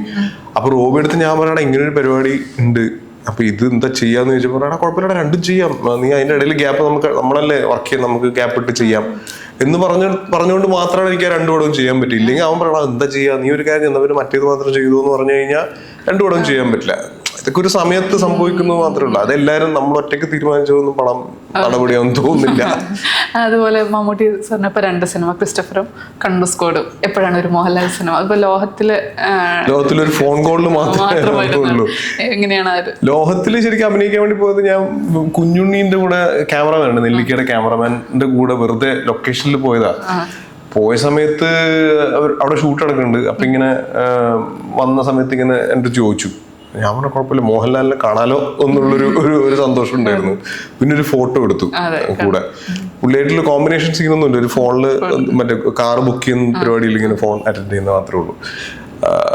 അപ്പൊ അത് കൂടെ ഞാൻ പിന്നെ ഒരു ആഡിൽ അഭിനയിച്ചു, ഒരു കണ്ണൻ ദേവന്റെ ഒരു ആഡില് VKP പ്രൊഡ്യൂസ് ചെയ്ത് ഡയറക്ട് ചെയ്ത ആഡില്. അല്ലാതെ വേറെ ഒരു പടത്തിൽ അഭിനയിച്ചില്ല. അഭിനയിക്കണം എന്ന് ആഗ്രഹമുണ്ട്. പിന്നെ ഇഷ്ടംപോലെ ആൾക്കാർ ആഗ്രഹിക്കുന്നുണ്ട്. ആ ആഗ്രഹത്തിലേക്ക് ഇങ്ങനെ ചൂസ് ചെയ്ത് എപ്പോഴെങ്കിലും വരും എന്നുള്ള പ്രതീക്ഷ നമ്മൾ മുന്നോട്ട് പോകും. എനിക്ക് പേഴ്സണലി ഭയങ്കര ഇഷ്ടപ്പെട്ട ഒരു സിനിമയാണ് ദീപകിന്റെ രക്ഷാധികാരി ബൈജോപ്പ്. എനിക്ക് ഏറ്റവും ഇഷ്ടപ്പെട്ട സിനിമ ഉള്ള ഒരു സിനിമയാണ് രക്ഷാധികാരി. ഭയങ്കരമായിട്ടുള്ള ആ കഥാപാത്രത്തിനെ കുറിച്ച് അയ്യോ പാവം തോന്നിപ്പോയി ഒരു സ്റ്റേജില്. ആ ഒരു സിനിമ, ആ ഒരു അറ്റ്മോസ്ഫിയർ, അപ്പൊ നമ്മളെല്ലാം ആഗ്രഹിക്കുന്ന ഒരു ലൊക്കേഷൻ പോലെയുള്ള ഒരു അറ്റ്മോസ്ഫിയർ, ആ സിനിമേന്റെ ഓർമ്മയാണ്. ആ സിനിമയിൽ ഞങ്ങളൊക്കെ അഭിനയിച്ചിട്ടുണ്ടെങ്കിൽ ഈ സിനിമ ഷൂട്ട് ചെയ്യുന്ന സമയത്ത് ഇതൊക്കെ അറിയാമെങ്കിലും ആ സിനിമ ഇപ്പോഴും തിയേറ്ററിൽ TV-യിൽ കണ്ടു കഴിഞ്ഞാൽ അല്ലെങ്കിൽ ഏതെങ്കിലും ഒരു ഇതിൽ കണ്ടു കഴിഞ്ഞാൽ അതിന്റെ ക്ലൈമാക്സ് ആണ് ഇപ്പോഴും ഭയങ്കര ഫീൽ ആവും, എന്നുള്ളൊരു ഫീൽ വരും ഭയങ്കരമായിട്ട്. അതെല്ലാം എനിക്ക് തോന്നുന്നു ആ ഒരു പീരീഡിൽ ജനിച്ച ആൾക്കാർക്ക് അല്ലെങ്കിൽ ആ ഒരു കാലഘട്ടത്തിലുള്ള ആൾക്കാർക്കൊക്കെ കണക്ട് ചെയ്യാൻ പറ്റുന്നത്. ഇപ്പോഴത്തെ പിള്ളേരുടെ പ്രശ്നങ്ങൾ അതിൽ പറയുന്നുണ്ട്, കാരണം ഗ്രൗണ്ട് ഇല്ല അങ്ങനെയുള്ള സംഭവങ്ങളൊക്കെ പറയുന്നുണ്ട്. പക്ഷെ അത് ഭയങ്കര നൊസ്റ്റാൾജിക് സിനിമയാന്നൊക്കെ പറയാൻ പറ്റുന്ന സിനിമയാണ്, ഭയങ്കര മിസ് ചെയ്യുന്ന സിനിമയാണ്. ഷൂട്ട് ചെയ്യുന്ന സമയത്ത് അങ്ങനെ തന്നെയാണ്. നമ്മളൊരു പടം ചെയ്യുന്നു എന്നുള്ള ഫീലൊന്നും ഉണ്ടായിരുന്നില്ല. അപ്പൊ അതിൽ ആരും അങ്ങനെ വലിയ ആക്ടേഴ്സ് ആയിട്ട് നമുക്ക് ഫീൽ ചെയ്തിട്ടില്ല. ഇപ്പം ബിജുവേട്ടനാണെങ്കിലും സെറ്റിൽ വരുന്ന സമയത്താണെങ്കിലും നമ്മൾ ശരിക്കും ഒരു ബൈജുവേട്ടൻ ഫീൽ തന്നെയാണ്. പുള്ളി വരുന്നു, കളിക്കുന്നു, നമ്മൾ ഷൂട്ട് ചെയ്യുന്നു, ഇടയ്ക്കുന്നു, ഡയലോഗ് പറയുന്നു, പോകുന്നു, എടുക്കുന്നു. പിന്നെ സിംഗ് സൗണ്ടാണ് ഷൂട്ട് ചെയ്തിട്ടുണ്ടായിരുന്നത്. അത് എനിക്ക് രഞ്ജൻ സാറിന്റെ ഒരു നിർബന്ധമാണ്. പുള്ളി ശരിക്കും ഭയങ്കര രസമുള്ള, അതായത് എനിക്ക് തോന്നുന്നു പുള്ളി മൊത്തത്തിലൊരു സിനിമ ഭയങ്കര രസമായിട്ട് ഷൂട്ട് ചെയ്യാൻ പറ്റുന്ന ഒരു ഡയറക്ടറായിട്ട് പോകുന്നത്. പുള്ളി വിചാരിച്ച സാധനങ്ങളെ ഫീല് കൊണ്ടുവരാന്നുള്ളതാണല്ലോ വലിയ കാര്യം. അത് ഭയങ്കര രസമായിട്ട് ആ സിനിമയിൽ ചെയ്തിട്ടുണ്ട്. നമ്മൾ നാടകം ചെയ്യുന്ന സമയത്തും സിനിമേൻ്റെ അകത്തൊരു നാടകമുണ്ട്. അപ്പൊ ആ നാടകത്തില് പറയുന്ന ഡയലോഗുകൾ ആക്ച്വലി പഠിച്ചിട്ട് കിട്ടുന്നില്ല. വൈകുന്നേരം എനിക്ക് ഉച്ചക്കാണ് തരുന്നത്, ഇതാണ് ഡയലോഗ് എന്ന് പറഞ്ഞിട്ട്. അപ്പൊ കുറെ ഡയലോഗുണ്ട്. മമ്മൂക്കയുടെ ഒരു പടത്തിലെ ഡയലോഗാണ്, കിട്ടുന്നേ ഇല്ല. അപ്പൊ ഞാൻ പറഞ്ഞ പ്രോംപ്റ്റ് ചെയ്തു, കുഴപ്പമില്ല, പ്രോംപ്റ്റ് ചെയ്തു എന്ന് പറഞ്ഞു. കറക്റ്റ് അപ്പം മറ്റേ ഹക്കീം പ്രോംപ്റ്റ് ചെയ്യുന്ന പോലെ ഒരു പരിപാടി ശരിക്കും നാടകത്തിൽ പ്രോംപ്റ്റ് ചെയ്യില്ല. അപ്പൊ അങ്ങനെ പ്ലാൻ ചെയ്തിട്ടാണ് പ്രോംപ്റ്റ് ചെയ്യുന്ന പോലെ. അപ്പൊ അവന്റെ ഷോട്ട് വെച്ചിട്ട് അങ്ങനെയാണ് ആ സാധനം ഷൂട്ട് ചെയ്തിട്ടുണ്ടായിരുന്നത്. അപ്പൊ അങ്ങനെയൊക്കെ ഭയങ്കര ലൈഫ് കൊണ്ടുവരാൻ പറ്റുന്ന ഒരു ഡയറക്ടറാണ്. അങ്ങനത്തെ ഒരു സിനിമയിൽ അഭിനയിക്കാൻ പറ്റിയതിന്റെ ഭാഗ്യം. കാരണം എത്ര വർഷം കഴിഞ്ഞാലും ആ ഒരു സിനിമ നിലനിൽക്കും. ഇപ്പൊ മഞ്ഞുമലാണെങ്കിലും ഒരു സർവൈവൽ ത്രില്ലർ എടുക്കുന്ന സമയത്ത് ഇപ്പൊ മാളൂട്ടി അതുപോലത്തെ സിനിമകൾ നമ്മൾ ആലോചിക്കുന്ന പോലെ മഞ്ഞുമൽ ബോയ്സ് ഉറപ്പായിട്ടും ആൾക്കാർ ആലോചിക്കും. മഞ്ഞുമലിന് കിട്ടിയ ഒരു ജനശ്രദ്ധ ഉണ്ടല്ലോ പാൻ ഇന്ത്യൻ തലത്തില്, അത് ദീപക്കിന് എങ്ങനെ ഏതെങ്കിലും തരത്തില്? ഞാൻ മിനിഞ്ഞാന്ന് ബാംഗ്ലൂർ പോയ സമയത്ത് ഭക്ഷണം കഴിക്കാൻ കയറിയ സമയത്ത് ബാക്കിലുള്ള ഒരു ഫുൾ ഫാമിലി, ചെറിയ പിള്ളേരടക്കമുള്ള ഫാമിലിയിൽ എന്നെ കണ്ട് തിരിച്ചറിഞ്ഞ് ഫോട്ടോ എടുത്ത് എനിക്ക് ഇൻസ്റ്റാഗ്രാമിൽ മെസ്സേജ് അയച്ചു. ഞങ്ങൾക്ക് ഭയങ്കര ഇഷ്ടമുള്ള സിനിമകളാണ്. കണ്ണൂർ സ്ക്വാഡും പറഞ്ഞു, ഒരു മഞ്ഞുമൽ ബോയ്സും പറഞ്ഞു. അപ്പൊ അത് ഉറപ്പായിട്ട് OTT പ്ലാറ്റ്ഫോം, പിന്നെ മഞ്ഞുമൽ ഒരുപാട് ആൾക്കാരിലേക്ക് എത്തിയ സിനിമയാണ്. അത് ഭയങ്കരമായിട്ട് ഹെൽപ്പ് ചെയ്തിട്ടുണ്ട്. ആൾക്കാർ, പുറത്തുള്ള ആൾക്കാർ കണ്ട് തിരിച്ചറിയുന്നുണ്ട് എന്നുള്ളത്. അതെനിക്ക് തോന്നുന്നില്ല വേറെ പടങ്ങൾ ചെയ്താൽ കിട്ടുന്നുള്ളത്. റിയൽ ലൈഫ് സിനിമകൾ ചെയ്യുമ്പോഴുള്ള ഇത് അവർ അനുഭവിച്ചതാണ് അറിഞ്ഞുകൊണ്ട് ചെയ്യുമ്പോഴുള്ള ഫീലിങ്സ് എന്തായിരുന്നു? ശരിക്കും ആ പടം ചെയ്യുന്ന സമയത്ത് ഇവൻ ചെയ്തൊരു ഡോക്യുമെന്ററി പോലെ ഇവരുടെ 11 ആൾക്കാരുടെയും ഇന്റർവ്യൂസ് എടുത്തിട്ട് കട്ട് ചെയ്തിട്ട് എല്ലാവരുടെയും എനിക്ക് തോന്നുന്നൊരു 1 മണിക്കൂർ ഓളവൻ ഷൂട്ട് ചെയ്തിട്ടുണ്ട് ഓരോരോ ആൾക്കാരെ വെച്ചിട്ട്. ആ എല്ലാ ആൾക്കാരുടെയും 11 ആൾക്കാരുടെയും കട്ട് ചെയ്തൊരു 1.5 മണിക്കൂർ ഇന്റർവ്യൂ കട്ട് ചെയ്തൊരു ഡോക്യുമെന്ററി പോലെ ആക്കിയിട്ടുണ്ടായിരുന്നു. ഷൂട്ടിന് മുന്നേ ഒക്കെ ചെയ്ത. ആക്ച്വലി ആ ഡോക്യുമെന്ററി കണ്ടാൽ തന്നെ നമുക്ക് ക്യാരക്ടർ എന്ന് മാത്രമല്ല നമ്മൾ ആ സിനിമ ഭയങ്കരമായിട്ട് കാണും. അത് അവർ പറയുന്ന റിയൽ ഇൻസിഡന്റ് അത് 1 by 1 ഇങ്ങനെ പറഞ്ഞുകൊണ്ടിരിക്കും. ഒരാൾ പറഞ്ഞ് അവിടുന്ന് എൻ്റെ പക്ഷെ നല്ല രസമായിട്ട് അത് എഡിറ്റ് ചെയ്തിട്ടുമുണ്ട്. അപ്പൊ അത് തന്ന സമയത്ത് തന്നെ ഇത് ഷൂട്ട് ചെയ്യാൻ പറ്റിക്കഴിഞ്ഞാൽ ഭീകര പടമായിരിക്കും എന്നുള്ളത് അന്ന് ഇത് കണ്ടപ്പോൾ തന്നെ ഭയങ്കര ഫീൽ ഉണ്ടായിരുന്നു. അപ്പൊ ഞാൻ ഇവന്റെ അടുത്ത് കഥ പറഞ്ഞ് ഇതൊക്കെ പറഞ്ഞ് കഴിഞ്ഞിട്ട് ഞാൻ ഷൂട്ടിന് മുന്നേ ഫ്ലാറ്റിൽ പോയി ഇവനെ മീറ്റ് ചെയ്ത സമയത്ത് അവൻ പറഞ്ഞു വെച്ചാൽ ഇങ്ങനെയൊക്കെയാണ് ഷൂട്ട് ചെയ്യാൻ പ്ലാൻ ചെയ്യുന്നത്. അപ്പൊ പറഞ്ഞ കഴിഞ്ഞ പടത്തിന്റെ ഫുൾ ബഡ്ജറ്റ് ഈ പടത്തിന്റെ ആർട്ടിന് എന്ന് പറഞ്ഞു. ജാനമന്റെ അത്രയും എക്സ്പെൻസ് വരുന്നൊരു സിനിമയും കൂടെയാണ്. അപ്പൊ അത് ഉറപ്പായിട്ടും അത് കറക്റ്റ് മനസ്സിലാക്കിയിട്ട് അങ്ങനത്തെ ഒരു പ്രൊഡ്യൂസർ സൗഭിക ആയതുകൊണ്ട് മാത്രമാണ് അത് അങ്ങനെ എക്സിക്യൂട്ട് ചെയ്യാൻ പറ്റിയിട്ടുണ്ടാവും. അല്ലെങ്കിൽ വേറൊരു പ്രൊഡ്യൂസർ വന്നു കഴിഞ്ഞാൽ ഇതിനൊക്കെ ആവശ്യമുണ്ട്. നമുക്ക് ചെറിയൊരു കുഴി വെച്ചിട്ട് ഷൂട്ട് ചെയ്താൽ പോലെ എന്നൊക്കെ ചോദിച്ചാൽ തീർന്നില്ല. ഇമ്പാക്ട് ഉണ്ടാക്കി അത് അങ്ങനെ സ്പെൻഡ് ചെയ്യാനും അത് മനസ്സിലാക്കി സ്പെൻഡ് ചെയ്യാനും പറ്റി. അത് അതുപോലെ ഷൂട്ട് ചെയ്യാനും പറ്റി എന്നുള്ളതാണ് ആ സിനിമയുടെ വലിയ വിജയം. ആ സിനിമ ഷൂട്ട് ചെയ്യുമ്പോഴേ അറിയായിരുന്നു ഇതൊന്നെങ്കിൽ തിയേറ്ററിൽ എത്രത്തോളം ഹിറ്റ് ആവുമെന്ന് പറയാൻ പറ്റില്ല. പക്ഷെ ആ സിനിമ നമ്മൾ അഭിനയിക്കുന്ന സമയത്തും ആ സെറ്റിൽ വന്ന സമയത്തൊക്കെ ഇത് വലിയൊരു പരിപാടിയിലേക്ക് മാറാവുന്ന ഒരു സംഭവമായിട്ട് തോന്നിയിട്ടുണ്ടായിരുന്നു. കാരണം ആ സെറ്റ് നമ്മൾ കൊടൈക്കനാൽ ഷൂട്ട് ചെയ്ത് കഴിഞ്ഞിട്ടാണ് സെറ്റിലേക്ക് വരുന്നത്. സെറ്റിലേക്ക് വന്നിട്ട് നമ്മൾ സെറ്റിൽ ഒരു ടെക്സ്ചർ മറ്റേ നമ്മൾ അവിടെ കണ്ട അതേ ടെക്സ്ചർ, അത് ഈ വെള്ളം ഒലിച്ചു വരുന്നതൊക്കെ അതുപോലെ വെച്ചിട്ടുണ്ട്. പിന്നെ അതിലുള്ള ചെറിയ ചെറിയ ചെടികള് അജയേട്ടൻ അതിന്റെ ഒക്കെ കറക്റ്റ് അവിടെ നിന്ന് എടുത്തുകൊണ്ട് വന്നിട്ട് പറിച്ചു വെച്ച് അത് സെറ്റ് ചെയ്തിട്ട് അതിന് ഡെയിലി വെള്ളം നനച്ചിട്ടാണ് മൊത്തം. പിന്നെ അവിടെ മഴ പെയ്യും, മിസ്റ്റ് വരും, ഒക്കെ വരും ആ സെറ്റില്. പിന്നെ എവിടെ വെള്ളം വീണാലും കറക്റ്റ് നിങ്ങൾക്ക് ആ ഫീല് വരില്ല, ഉറപ്പായിട്ട് ഫീൽ വരും. ഞങ്ങള് ആ കുഴിയില് വീണ് കഴിഞ്ഞിട്ട് എല്ലാവരും പുറത്ത് നിൽക്കുന്ന സമയത്ത് ആ ലൈറ്റപ്പും ആ ഒരു ഫീലിലൊക്കെ ഇങ്ങനെ നിൽക്കുന്ന സമയത്ത് നമുക്ക് തന്നെ ആരോ വീണോ കുഴിയിൽ എന്നുള്ളൊരു മെന്റാലിറ്റി ഫീൽ ചെയ്തിട്ടുണ്ടായിരുന്നു. വെറുതെ പറഞ്ഞല്ല, ഇപ്പം ആ ഒരു സെറ്റപ്പിൽ അങ്ങനത്തെ ഒരു ലൈറ്റിൽ ഇപ്പൊ ശരിക്കും ബിഗ് ബോസ് ഹൗസിലൊക്കെ അങ്ങനത്തെ ഒരു സെറ്റപ്പ് ആക്കി കഴിഞ്ഞിട്ട് ആൾക്കാർ നിന്ന് കഴിഞ്ഞാൽ ഭയങ്കര ഡിപ്രഷനായി പോകും. കുറെ സമയം നിന്ന് കഴിഞ്ഞാൽ നമുക്ക് വൈകുന്നേരം ഷൂട്ട് ചെയ്ത് കഴിഞ്ഞാൽ പോവാം എന്തെങ്കിലും ഒരു കുറച്ച് ദിവസം നിന്ന് കഴിഞ്ഞാലേ നമ്മൾ നിൽക്കുന്ന സമയത്ത് ആ ലൈറ്റൊക്കെ ചെയ്തു. അത് അങ്ങനെ ഭയങ്കര ഡിം ലൈറ്റും അതേ ഫീലിലായിരുന്നു നമ്മൾ അവിടെ നിന്നിട്ടുണ്ടായിരുന്നു. നമ്മളാരോ വീണു എന്നുള്ളൊരു കുഴി നമുക്ക് കാണൂല, ഇരുട്ടാണ് താഴേക്ക്. പക്ഷെ നമുക്ക് അതിന് വലിയ ഡെപ്ത് ഒന്നുമില്ല. അതിലിപ്പോ ഈ ഹൈറ്റേ ഉണ്ടാവുള്ളൂ താഴേക്കുള്ള കുഴി. പക്ഷെ നമുക്ക് ആരോ ഉണ്ടോ എന്നുള്ളൊരു തോന്നൽ ഫീൽ ചെയ്യുക. അങ്ങനെ ഒരു സെറ്റപ്പിലേക്ക് ആ സംഭവം കൊണ്ടുവന്നു. ആ സെറ്റും പിന്നെ അതിന്റെ ലൈറ്റപ്പും മൊത്തം ആംബിയൻസും അങ്ങനെ ഫീൽ ചെയ്യിപ്പിച്ചു. ഏതെങ്കിലും സിനിമ അങ്ങനെ പേഴ്സണലി ഫീൽ ചെയ്തിട്ട് കൊണ്ടുപോയിട്ടുണ്ടോ, എടുത്തിട്ടുണ്ടോ ലൈഫിലേക്ക്? ഐ മീൻ അങ്ങനെയൊന്നുമില്ല. പടം തിയേറ്ററിൽ, അതായത് തിയേറ്ററിൽ ഓടിയാൽ ഇത് നമ്മൾ കുറച്ചാൽ കൊണ്ട് കിടക്കും. ഫ്ലോപ്പ് ആണെങ്കിൽ ഓടിയിട്ടുണ്ടെങ്കിൽ നല്ലായിരുന്നു, നല്ല പരിപാടിയായിരുന്നു, നല്ല പടമായിരുന്നു, ആൾക്കാർ കുറച്ചുകൂടെ ശ്രദ്ധിച്ചേരും ഓടിയിട്ടുണ്ടെങ്കിൽ, അങ്ങനെ തോന്നും. ഇത്രേ ഉള്ളൂ. വേറെ ഇപ്പം പടം ഓടിയാൽ ഇതിനൊക്കെ കാര്യമുള്ളൂ. ഇപ്പൊ മഞ്ഞുമൽ ബോയ്സ് ഭയങ്കര ഫ്ലോപ്പ് ആണെങ്കിൽ ആരും ഇതിനെ കുറിച്ച് സംസാരിക്കാൻ നിൽക്കില്ല. ഇപ്പൊ വർക്ക് ചെയ്ത ആൾക്കാർ കഷ്ടപ്പാടായിരുന്നു എന്ന് പറയില്ല, ഇത്രയും മനോഹരമായിട്ട് ആൾക്കാർ സംസാരിക്കില്ല. പക്ഷെ എല്ലാ കഷ്ടപ്പാടും സക്സസ് ആകുമ്പോഴാണ് ആൾക്കാർ അപ്രീഷിയേറ്റ് ചെയ്യുക. അത്രേ ഉള്ളൂ. അപ്പം നല്ല സിനിമകൾ നന്നായിട്ട് ഓടണം. അല്ലെങ്കിൽ ഈ പറയുന്ന പോലെ ഇപ്പം ഞാൻ ഓർമ്മയിൽ ഒരു ശിശിരം എന്ന് പറഞ്ഞ സിനിമ ചെയ്തിട്ടുണ്ടായിരുന്നു. അപ്പൊ അത് ഒരു പ്രതീക്ഷ എന്ന് വെച്ചാൽ ആ പടം ഭയങ്കരമായിട്ട് ഓടുന്നൊന്നും ഞാൻ പ്രതീക്ഷിച്ചിട്ടുണ്ടായിരുന്നില്ല. പക്ഷെ അതൊരു കുറച്ച് ദിവസമെങ്കിലും ഓടി പ്രൊഡക്ഷൻ പ്രൊഡ്യൂസർക്ക് കാശ് കിട്ടി എന്തെങ്കിലും ഒരു ലാഭം, ഒരു രൂപയെങ്കിലും ലാഭം കിട്ടുമെന്ന് പ്രതീക്ഷിച്ചൊരു സിനിമയായിരുന്നു ഞാൻ. അത് ഓടിയിട്ടില്ല. പ്രൊഡ്യൂസർക്ക് ഭയങ്കര നഷ്ടം എന്ന് വെച്ചാൽ വലിയ എക്സ്പെൻസ് ആയ സിനിമയൊന്നുമല്ല. പക്ഷെ എന്നാലും ചെയ്തതിൽ അവർക്ക് ലാഭം ഉണ്ടായിട്ടില്ല ആ സിനിമ. അപ്പം ഇത് തിയേറ്ററിൽ ഇറങ്ങിയ സമയത്ത് പല ഫാക്ടേഴ്സ് ഉണ്ടാവുമായിരിക്കാം. നമ്മളിപ്പോ ഒരു സിനിമ പരാജയപ്പെട്ടു കഴിഞ്ഞാൽ അതിന് ഇതാണെന്നൊന്നും പറയാം. പരാജയപ്പെട്ടു അത്രേ ഉള്ളൂ. പക്ഷെ നമ്മളായിട്ട് കുറെ അയ്യോ ഇതുകൊണ്ടാണോ നമ്മളായിട്ട് നമ്മളെ സമാധാനിപ്പിക്കാൻ വേണ്ടിട്ട് കുറെ റീസൺസ് കണ്ടെത്തുമല്ലോ. അപ്പൊ അങ്ങനെ നമുക്ക് ഫീൽ ചെയ്യുന്ന അപ്പൊ ആ സമയത്ത് തണ്ണീർമത്തൻ ദിനങ്ങൾ എന്ന് പറയുന്ന സിനിമ അതിന്റെ തൊട്ട് മുന്നത്തെ ആഴ്ചയാണ് റിലീസ് ചെയ്തത്. അതും സ്കൂൾ പടം. അതിൽ സാധാരണ സെയിം പ്രായമുള്ള പിള്ളേര് സ്കൂൾ പിള്ളേരായിട്ട് അഭിനയിച്ചു. നമ്മൾ 10-30 വയസ്സായ ആൾക്കാർ ക്ലീൻ ചെയ്തിട്ട് സ്കൂളില് പിള്ളേരായിട്ട് അഭിനയിച്ചു എന്നുള്ള സംഭവം. പിന്നെ 96 എന്ന് പറഞ്ഞ പടം ഒക്കെ അതിന് മുന്നേ വന്നു. ജൂൺ എന്ന് പറഞ്ഞ സിനിമകൾ വന്നു. അങ്ങനെ അതുപോലത്തെ കുറെ സിനിമകൾ വന്നതിന് ശേഷമാണ് ഈ പടം ഇറങ്ങുന്നത്. അതുകൊണ്ട് ആൾക്കാർ ശ്രദ്ധിക്കപ്പെട്ടിട്ടില്ല. അങ്ങനെയൊക്കെ നമ്മൾ ചിന്തിച്ച് സമാധാനിക്കാന്ന് മാത്രമേ ഉള്ളൂ. പരാജയപ്പെട്ടു. പക്ഷെ എനിക്ക് ആ സിനിമ റിലീസ് ചെയ്ത് കഴിഞ്ഞ സമയത്ത് ഇപ്പൊ നമ്മളിപ്പോ തിയേറ്ററിൽ നോക്കുന്ന സമയത്ത് കുറച്ചുപേര് കണ്ടു.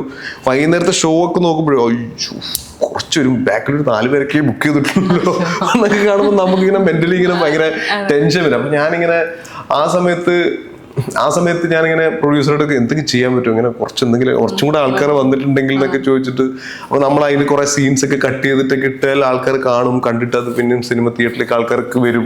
നാളെ ആകുമ്പോഴത്തേക്ക് ആൾക്കാർ കൂടുന്നൊക്കെ ഒരു പ്രതീക്ഷ ഉണ്ടാവുമല്ലോ. അങ്ങനെയൊക്കെ നമ്മളിങ്ങനെ പ്രതീക്ഷിക്കും. പക്ഷെ ഇതൊന്നും സംഭവിക്കില്ല എന്നുള്ളത് നമുക്ക് അടുത്ത തിങ്കളാഴ്ച ആകുമ്പോഴത്തേക്ക് മനസ്സിലാവും. തിങ്കളാഴ്ച ഒക്കെ ഞാൻ ആ സമയത്ത് ഭയങ്കര ടെൻഷൻ അടിച്ചിട്ടുണ്ടായിരുന്നു. കുറച്ചും കൂടെ ആൾക്കാർ കണ്ടിട്ടുണ്ടെങ്കിൽ ഒന്നുമില്ല, എനിക്ക് കുറച്ച് കൂടുതൽ സിനിമകൾ കിട്ടും, നല്ല ക്യാരക്ടേഴ്സ് കിട്ടും. ആ പടം ഓടിയാൽ അതെന്റെ സ്വാർത്ഥ താല്പര്യമാണ്. പിന്നെ പ്രൊഡ്യൂസർക്ക് പൈസയും കിട്ടും ഓടിക്കഴിഞ്ഞാൽ, അത്രേ ഉള്ളൂ. പക്ഷെ നമ്മള് അങ്ങനെ ഭയങ്കര ടെൻഷൻ അടിക്കുന്ന സമയം ഉണ്ടായിരുന്നു. പിന്നെ അത് കുറെ കഴിഞ്ഞപ്പോ നമുക്ക് മെന്റലി ഭയങ്കര പ്രശ്നമാവും. ഇത് ഓടാത്ത സിനിമകൾ അഭിനയിച്ചു കഴിഞ്ഞാൽ അല്ലെങ്കിൽ അങ്ങനെ പിന്നെ നമ്മൾ വിചാരിക്കുന്ന പോലെയല്ല, പലതും അങ്ങനെ സംഭവിച്ചു വരുന്നതാണ്. ഓടിയിട്ടില്ല. അപ്പൊ അത് അന്നേരം ഒരു വിഷമം ഉണ്ടായിരുന്നു. ഇപ്പം പിന്നെ സിനിമകൾ ഓടിയാൽ സന്തോഷം, ഓടിയിട്ടില്ല കുഴപ്പമില്ല. അതിന്റെ മുകളിൽ ഇനിയിപ്പം ഒന്നും ചെയ്തിട്ട് കാര്യമില്ല എന്ന് മനസ്സിലാവും. ഇപ്പൊ ഈ സിനിമയില് 10 കിലോളം കുറച്ചു സ്കൂൾ കുട്ടിയാവാൻ വേണ്ടിയിട്ട് എന്തായിരുന്നു അങ്ങനെ കഥാപാത്രത്തിന് വേണ്ടി ഒരുപാട് എഫേർട്ട് ഇട്ട വേറെ ഏതെങ്കിലും കഥാപാത്രം, ലുക്കോ വയസ്സ് അങ്ങനെ ഒരുപാട് എഫേർട്ട് ഇട്ടിട്ട് അങ്ങനെ ഇടേണ്ടി വന്നിട്ടില്ല. അങ്ങനത്തെ കഥാപാത്രങ്ങളൊന്നും വന്നിട്ടൊന്നുമില്ല. അങ്ങനെ ചെയ്യണം എന്ന് ആഗ്രഹിക്കുന്ന ഏതെങ്കിലും ഒരു റോൾ അങ്ങനെയൊന്നും ആഗ്രഹിക്കുന്നില്ല. അങ്ങനെ വന്ന അടിപൊളി. ഇപ്പൊ അങ്ങനത്തെ ഒരു പടം വന്ന് ഇപ്പൊ ഞാനിപ്പോ ഭയങ്കര വർക്കൗട്ടൊക്കെ ചെയ്ത് അങ്ങനെ ഒരു ബോഡി ട്രാൻസ്ഫോർമേഷൻ ഒക്കെ ചെയ്ത് അങ്ങനത്തെ ഒരു സിനിമ, അതിന്റെ സമയവും അതിനുള്ള പൈസയും അതൊരു ജീവിക്കണമല്ലോ. അതുവരെയൊക്കെ കിട്ടുന്ന ഒരു പടം അങ്ങനെ സെറ്റ് ചെയ്ത് വന്നു കഴിഞ്ഞാൽ ഉറപ്പായിട്ടും ചെയ്യും. ഇപ്പൊ നമ്മളിപ്പോ എന്ത് പണിയെടുത്താലും ഇപ്പൊ ഞാൻ ഇപ്പം അതായത് തട്ടും വെള്ളാട്ടം എന്ന് പറഞ്ഞൊരു സിനിമ നമ്മൾ പ്ലാൻ ചെയ്തിട്ടുണ്ടായിരുന്നു, മൃദുലിന്റെ പടം. അപ്പൊ അതിങ്ങനെ കുറെ കാലമായി ഇങ്ങനെ നടക്കാണ്ട് ഇങ്ങനെ പോകുന്നു. അപ്പൊ അത് തെയ്യം ബേസ്ഡ് ഒരു സിനിമയാണ്. അപ്പൊ അത് ഒരു പോയിന്റിൽ നമ്മളിപ്പം സ്റ്റാർട്ട് ചെയ്യാമെന്ന് വിചാരിച്ച് നമ്മളത് അതിന്റെ ടീസറൊക്കെ ഷൂട്ട് ചെയ്ത് റിലീസ് ചെയ്ത് പിന്നെ അതങ്ങനെ നിന്നുപോയി. അപ്പം പിന്നെ അത് കഴിഞ്ഞ് നമ്മളൊരു പോയിന്റിൽ വീണ്ടും സ്റ്റാർട്ട് ചെയ്യും. ആദ്യം ഞാനായിരുന്നില്ല, ഇപ്പം ആസിഫായിരുന്നു. ആ പടം എന്നേ നടന്നു പോയനെ. ഇപ്പൊ നമ്മളൊരു മെയിൻ സ്ട്രീം അതിൽ എത്ര പേര് പ്രൊഡ്യൂസ് ചെയ്യാൻ വരുന്നു, ആൾക്കാർക്ക് ഇവൻ വെച്ച് അഭിനയിച്ച് കഴിഞ്ഞാൽ ആൾക്കാർ കാണുമോ? ഇപ്പൊ നേരത്തെ പറഞ്ഞ 4 പേര് ബാക്കിൽ സീറ്റിൽ വന്നിട്ട് ഫില്ല് ചെയ്യിപ്പിക്കാൻ ആൾക്കാരുണ്ടാവും. ഇപ്പൊ എനിക്കും നമുക്ക് പറയാൻ പറ്റില്ലല്ലോ. കാരണം അതല്ലെങ്കിൽ ഇപ്പൊ ഓർമ്മയിലെ ശിശിരം ചിലപ്പോ ഒരു ഭീകര നല്ല സിനിമയായിട്ട് വർക്കായിട്ടുണ്ടെങ്കിൽ, അല്ലെങ്കിൽ അതില് ഇപ്പം ഒരു അല്ലെങ്കിൽ വേറൊരു സിനിമ ഒരു വലിയ ടെക്നീഷ്യൻസ് ആയിട്ടും അല്ലെങ്കിൽ ഇപ്പൊ അങ്ങനെയുള്ള ആൾക്കാർ നല്ല കഥയായിട്ടും ചെയ്തു കഴിഞ്ഞാൽ ആൾക്കാർ സിനിമ കാണും. ഇപ്പൊ ഞാൻ അഭിനയിച്ചുകൊണ്ട് ആൾക്കാർ തിയേറ്ററിൽ പോയി കാണാതിരിക്കൊന്നുമില്ല. നല്ല സിനിമയാണെങ്കിൽ കാണും. അത് ആൾക്കാർക്ക് കണക്ട് ആയ ഉറപ്പായിട്ടും കാണും. അങ്ങനെ കണക്ട് ആവാത്തതുകൊണ്ടാണ് സിനിമ വർക്കൗട്ട് ആവാത്തത്. അപ്പൊ അങ്ങനെയൊക്കെ ഈ സിനിമ അതുകൊണ്ടായിരിക്കാം ചിലപ്പോൾ ഡിലേ ആവുന്ന. ആൾക്കാർക്ക് ഇങ്ങനെ ഒരു പ്രൊഡക്ഷൻ എന്നൊക്കെ ഉള്ള ഒരു കൺഫ്യൂഷനൊക്കെ ഉണ്ടായിട്ടുണ്ടാവുമായിരിക്കാം. അപ്പൊ അതങ്ങനെ കുറെ നടന്നു. അപ്പോൾ റീസെന്റ് നമ്മൾ ഈ പറയുന്ന പോലെ ഏകദേശം എല്ലാം സെറ്റായി. ഞാൻ കുറച്ചു കാലം അതിന് വേണ്ടിയിട്ട് ചെറിയ കളരി ഇതും അങ്ങനെയുള്ള പരിപാടികളൊക്കെ ചെയ്തുകൊണ്ടിരിക്കുകയായിരുന്നു നാട്ടില്, തെയ്യം ബേസ്ഡ്. അപ്പൊ നമ്മൾ പരിചയമുള്ള തെയ്യക്കാരൊക്കെ വിളിച്ച് സംസാരിക്കാൻ അങ്ങനത്തെ സംഭവങ്ങളൊക്കെ ഉണ്ടായിരുന്നു. പക്ഷെ ഇത് ആ സമയത്ത് നമ്മൾ ഏകദേശം സ്റ്റാർട്ട് ചെയ്യാൻ നിൽക്കുന്ന സമയത്താണ് ഈ യുദ്ധം വന്ന. അതിൽ ഇൻവെസ്റ്റ് ചെയ്യുന്നവരൊക്കെ അവിടെയുള്ള ആൾക്കാരാണ്. അപ്പൊ അവർക്ക് ഈ പറയുന്ന പോലെ അത്രയും എമൗണ്ട് വിഡ്രോ ചെയ്യാൻ പറ്റാത്ത അവസ്ഥയൊക്കെ ആയിട്ട് അങ്ങനെ സ്റ്റക്കായി ഇങ്ങനെ നിൽക്കുകയാണ്. അതിനിപ്പം ചിലപ്പോൾ കുറെ കാലം കഴിഞ്ഞിട്ടായിരിക്കാം നടക്കുക, ചിലപ്പോൾ നടക്കൂലായിരിക്കാം. അപ്പൊ അതൊന്നും പറയാൻ പറ്റില്ല സിനിമയുടെ കാര്യം. നമ്മൾ നടക്കുന്ന പോലെ നടക്കുക. അപ്പൊ ഒരു പടം ഒരു 6 മാസം മെനക്കെട്ട് അതിന്റെ പുറകെ നിന്നിട്ടുണ്ടെങ്കിൽ ഒന്നുകിൽ അതിന് കണക്കായിട്ടുള്ള എന്തെങ്കിലും ഒരു എഫേർട്ട് ബെനിഫിറ്റ് ഉണ്ടെങ്കിൽ ചെയ്തിട്ട് കാര്യമുള്ളൂ. നടക്കുമെങ്കിൽ ഓക്കെ. പ്രതീക്ഷയാണ്. ഇനി ഞാൻ കുറച്ച് ഫോട്ടോസ് കാണിക്കാം. എനിക്ക് കൂടുതൽ ഓർമ്മകൾ ആ ഫോട്ടോസ് കാണുമ്പോഴുള്ള പങ്കുവെച്ചാൽ മതി. ഇത് എന്റെ ഓർമ്മ ശരിയാണെങ്കിൽ ദീപക് പറമ്പോലിന്റെ പോസ്റ്റർ, ജോൺ പോൾ വാതിൽ തുറക്കുന്നു, ഒരു പോസ്റ്ററിൽ മുഖം വരുന്നത് ഈ സിനിമയിലൂടെയാണെന്നാണ് എന്റെ ഒരു ഓർമ്മ ശരിയാണെങ്കിൽ. ആ ഒരു ഓർമ്മ ആദ്യമായിട്ട് പോസ്റ്ററിൽ മുഖം അച്ചടിച്ചത്, ആദ്യമായിട്ട് പോസ്റ്ററിൽ ഓർമ്മയാണ് എനിക്ക്. സിനിമ തിയേറ്ററിൽ റിലീസായപ്പോഴുള്ളൊരു ഓർമ്മയാണ്. ഇന്ന് മുതൽ മറ്റൊരു പോസ്റ്റർ അന്ന് ഫേസ്ബുക്കിൽ ഷെയർ ചെയ്തു. അപ്പോ അതിന്റെ ഇടയിലുള്ള ഒരു കമന്റാണ് എനിക്ക് ഭയങ്കര ഇഷ്ടം. ഞാൻ ഇപ്പോഴും ആലോചിക്കാറുണ്ട്, ജോൺ പോൾ വാതിൽ തുറന്നു, ഇന്റർവെൽ എല്ലാരും പുറത്തേക്ക്. സത്യക്ലാരിയാണ്. അപ്പൊ ഞാനത് ഇങ്ങനെ ഇരുന്നിട്ട് വായിച്ചു തെണ്ടി ചിന്തിച്ചിട്ടുണ്ടായിരുന്നു.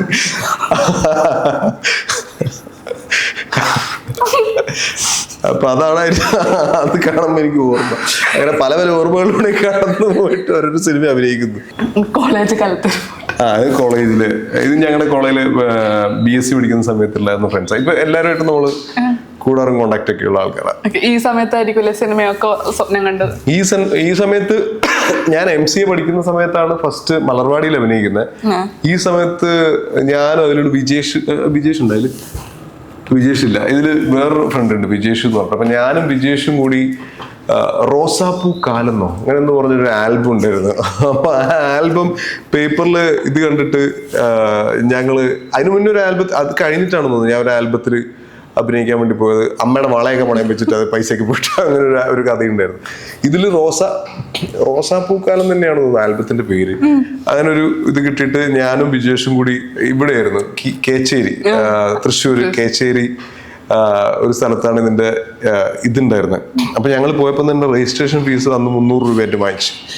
300 രൂപ വാങ്ങിച്ച് അതിന്റെ മുകളിൽ കയറി ഒരു ഓഫീസ് പോലത്തെ ഒരു സെറ്റപ്പില് ഇവരെ സംസാരം കേട്ടപ്പോൾ ചോദിച്ചു, അടുത്ത ഹിറ്റ് ആൽബത്തിൽ നമ്മൾ രണ്ടുപേരും ആൽബം ഭയങ്കര ഹിറ്റാണ്. അപ്പൊ ഞാനും അവരും അത് കഴിഞ്ഞ് അതൊന്ന് സിനിമയിലേക്ക് വരുന്നു.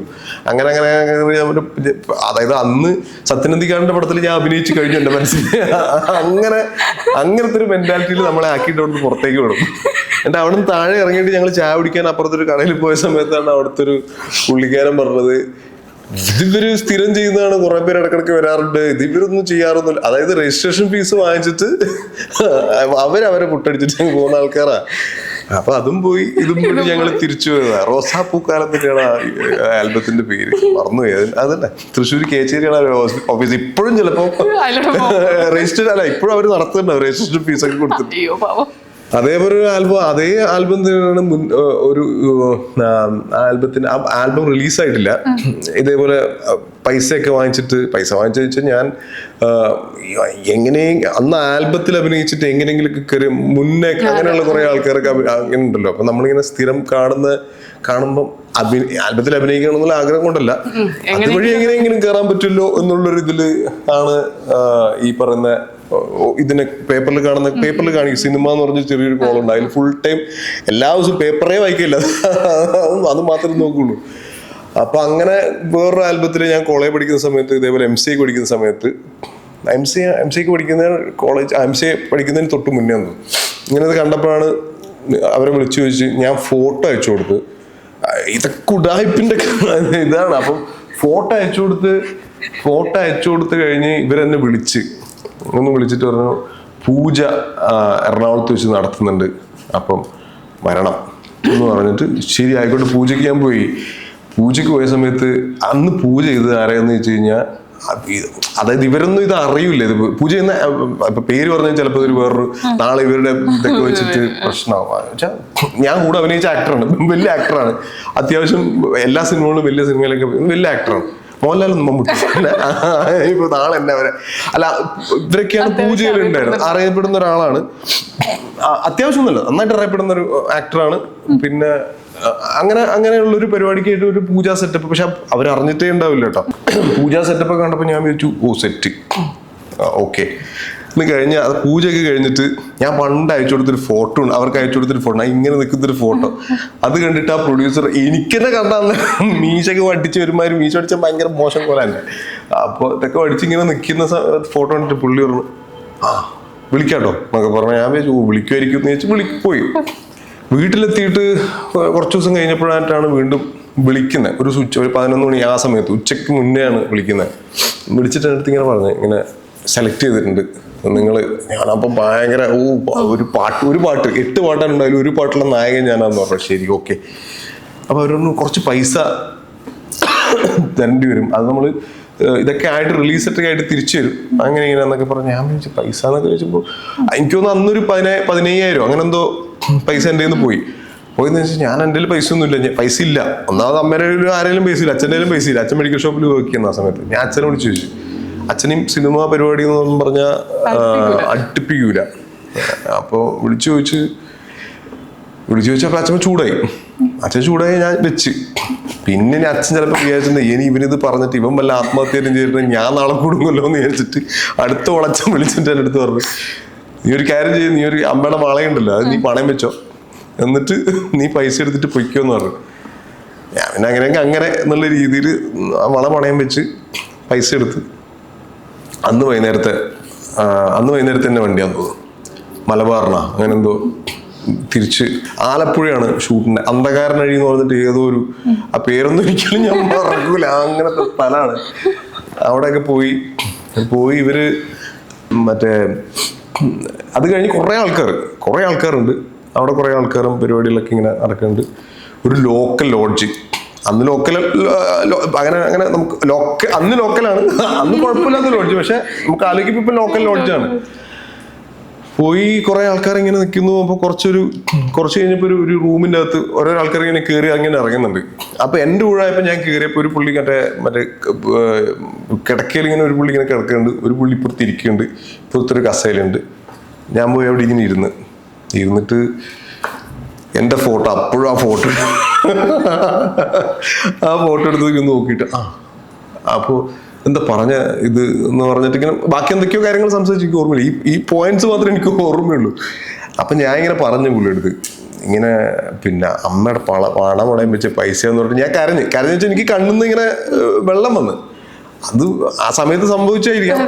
അപ്പൊ ഇങ്ങനെയൊക്കെയാണ് എല്ലാവരും എന്നൊക്കെ പറഞ്ഞിട്ട് എന്തോ ഒരു ഡയലോഗ് അടിച്ചു. ഇപ്പോഴായിട്ട് പറഞ്ഞാൽ അവന് ചേവനെ കുറ്റിയാൻ അടിച്ച് പൊളിച്ചേനെ. അപ്പോ അവൻ അന്നാ ഡയലോഗ് അടിച്ചവനാണ് അവൻ. അതായത് പറഞ്ഞു. എന്നിട്ട് പൈസ കൊടുത്ത് പുറത്തിറങ്ങിയപ്പോഴാണ് ആൾക്കാർ പറയുന്നത് ഇത് ഭയങ്കര ഉടായ്പ പരിപാടിയൊക്കെയാണ്, എല്ലായിടത്തും പൈസ, എൻ്റെ ഇത് പൈസ വാങ്ങിച്ചോണ്ടിരിക്കുന്നത്, എനിക്ക് ചോദിച്ചു വായിക്കാനും പറ്റൂല എന്നൊക്കെ പറഞ്ഞ് ഇങ്ങനെ സംസാരം പരിപാടിയൊക്കെ ആയി. ആകെ ടെൻഷനായി, വീട്ടിലേക്ക് തിരിച്ചു വരാൻ പറ്റൂല, ആകെ സീനായി.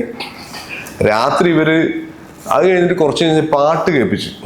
ഈ മറ്റേ ആൽബത്തിന് ഷൂട്ട് ചെയ്തിട്ടുണ്ട്. എന്റെ പാട്ട് കിളി കിളിയേ പുന്നാര കിളിയേ മുഹബത്തിന്റെ അഴകുള്ള എന്തോ കിളി, അതാണ് എന്റെ പാട്ട്. ഇപ്പോഴും ഓർമ്മയുണ്ട്.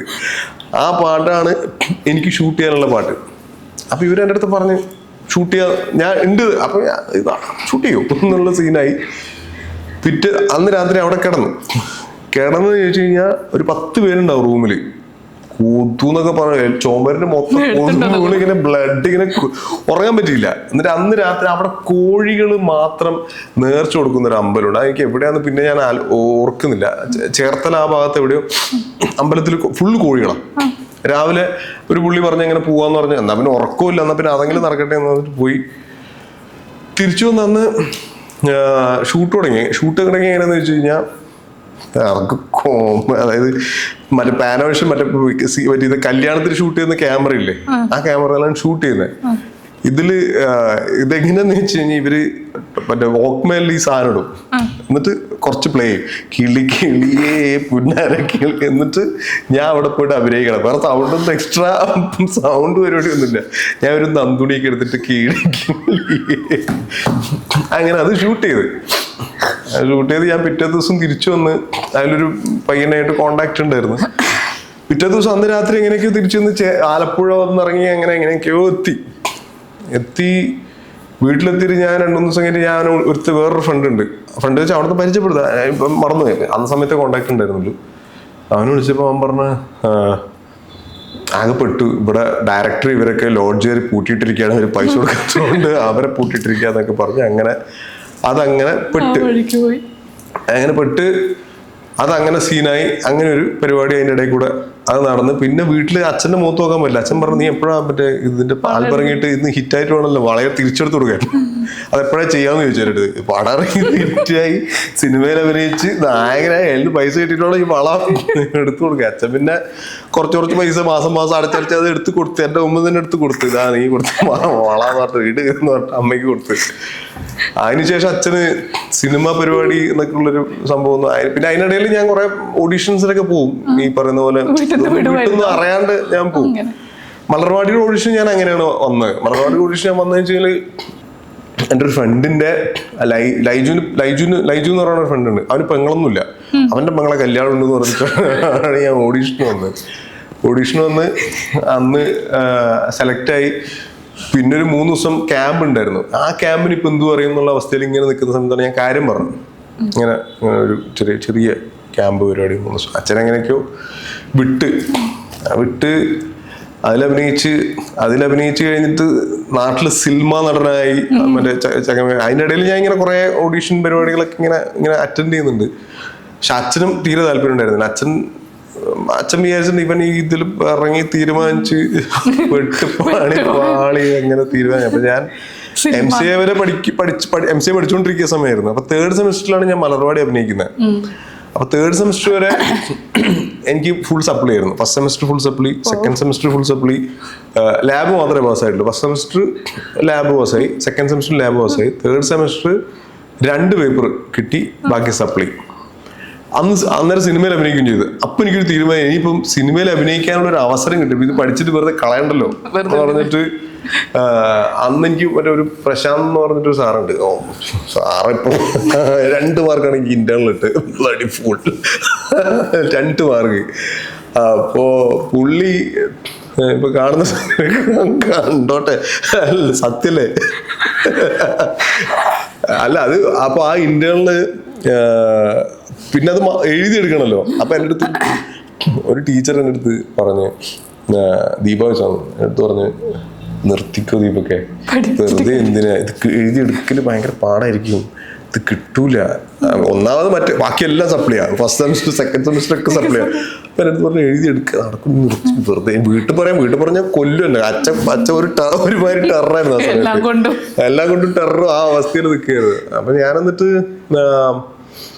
അപ്പൊ ഞാൻ തീരുമാനിച്ചു പഠിച്ചേക്കാം തീരുമാനിച്ചിട്ട് ഫുള്ള് എഴുതിയെടുത്ത് MCA കംപ്ലീറ്റ് ആക്കി, സർട്ടിഫിക്കറ്റ് വാങ്ങിച്ച് ഞാൻ അച്ഛനെ കാണിച്ച്. അത് മറ്റേ ലാസ്റ്റ് സപ്ലി എഴുതി പാസ്സായത്, അതിനു മുമ്പേ ഞാൻ പാസ്സായി എന്നാണ് പറഞ്ഞത്. ലാസ്റ്റ് പക്ഷെ ഒരു പേപ്പർ സർട്ടിഫിക്കറ്റ് കിട്ടാൻ അപേക്ഷിച്ച് കഴിഞ്ഞാലേ കിട്ടുള്ളൂ, മെയിൻ സർട്ടിഫിക്കറ്റ്. മാർക്ക് ലിസ്റ്റ് കിട്ടും. അപ്പൊ ഞാൻ പാസ്സായി. ഒരു പേപ്പർ ആൻഡ് ഒരു സപ്ലി ഉണ്ട്. ഒറ്റ പേപ്പർ, ലാസ്റ്റ് ഒരു പേപ്പർ ബാലൻസ് ഉണ്ടായിരുന്നുള്ളൂ. ഗ്രാഫ് തിയറി എന്നായിട്ട് പറഞ്ഞിട്ടൊരു പേപ്പർ, സെക്കൻഡ് സെമസ്റ്ററിലെ സപ്ലി പേപ്പറാണ്. ഗ്രാഫ് തിയറി ഞാൻ MCA കഴിഞ്ഞ്, അല്ല ഈ തട്ടത്തിൻമറത്ത് കഴിഞ്ഞതിന് ശേഷമാണ് ഞാൻ പോയിട്ട് എഴുതിയെടുക്കുന്നത്. ഇത് തലശ്ശേരി വിനീതന്റെ വീട്ടിൽ നിന്ന് എടുത്ത ഫോട്ടോ. വിനീതന്റെ ഇത് നമ്മള് ഒരു ദിവസം തട്ടത്തിൻമറത്ത് റിലീസായി, തിയേറ്ററിൽ ഹിറ്റായി. അപ്പൊ ഞാൻ നാട്ടിലായിരുന്നു. ഇന്ത്യ വിഷനിൽ ഒരു ഇന്റർവ്യൂ രാത്രി, ന്യൂസ് ടൈമിൽ നമ്മൾ ഇന്റർവ്യൂ ഗ്യാപ്പിൽ വരുമല്ലോ. അപ്പൊ ഇന്ത്യ വിഷനിൽ ഒരു ഇന്റർവ്യൂ അവിടുത്തെ കണ്ണൂരുള്ളൊരു ഇവിടെ വെച്ചിട്ട് ആയിരുന്നു ഷൂട്ട് ചെയ്തിട്ടുണ്ടായിരുന്നത്. അപ്പൊ ഞാൻ മറ്റേ കുടയൊക്കെ എടുത്തിട്ട് മഴ പെയ്യുന്ന സമയത്തായിരുന്നു പോയി അവിടുന്ന് ഇത് ചെയ്തിട്ട് അന്ന് രാത്രി വീട്ടിൽ പോയില്ല, നേരെ വിനീതേട്ടന്റെ വീട്ടിലേക്ക് പോയി. അജു ഉണ്ടായിരുന്നു, ഇവനുണ്ടായിരുന്നു. അന്നെടുത്ത ഫോട്ടോ. ഇത് പാർട്ടി ഓഫീസ്, മറ്റേ ഇവനോട് പറയുന്നൊരു ഡയലോഗ് ഉള്ള സീനാണ്.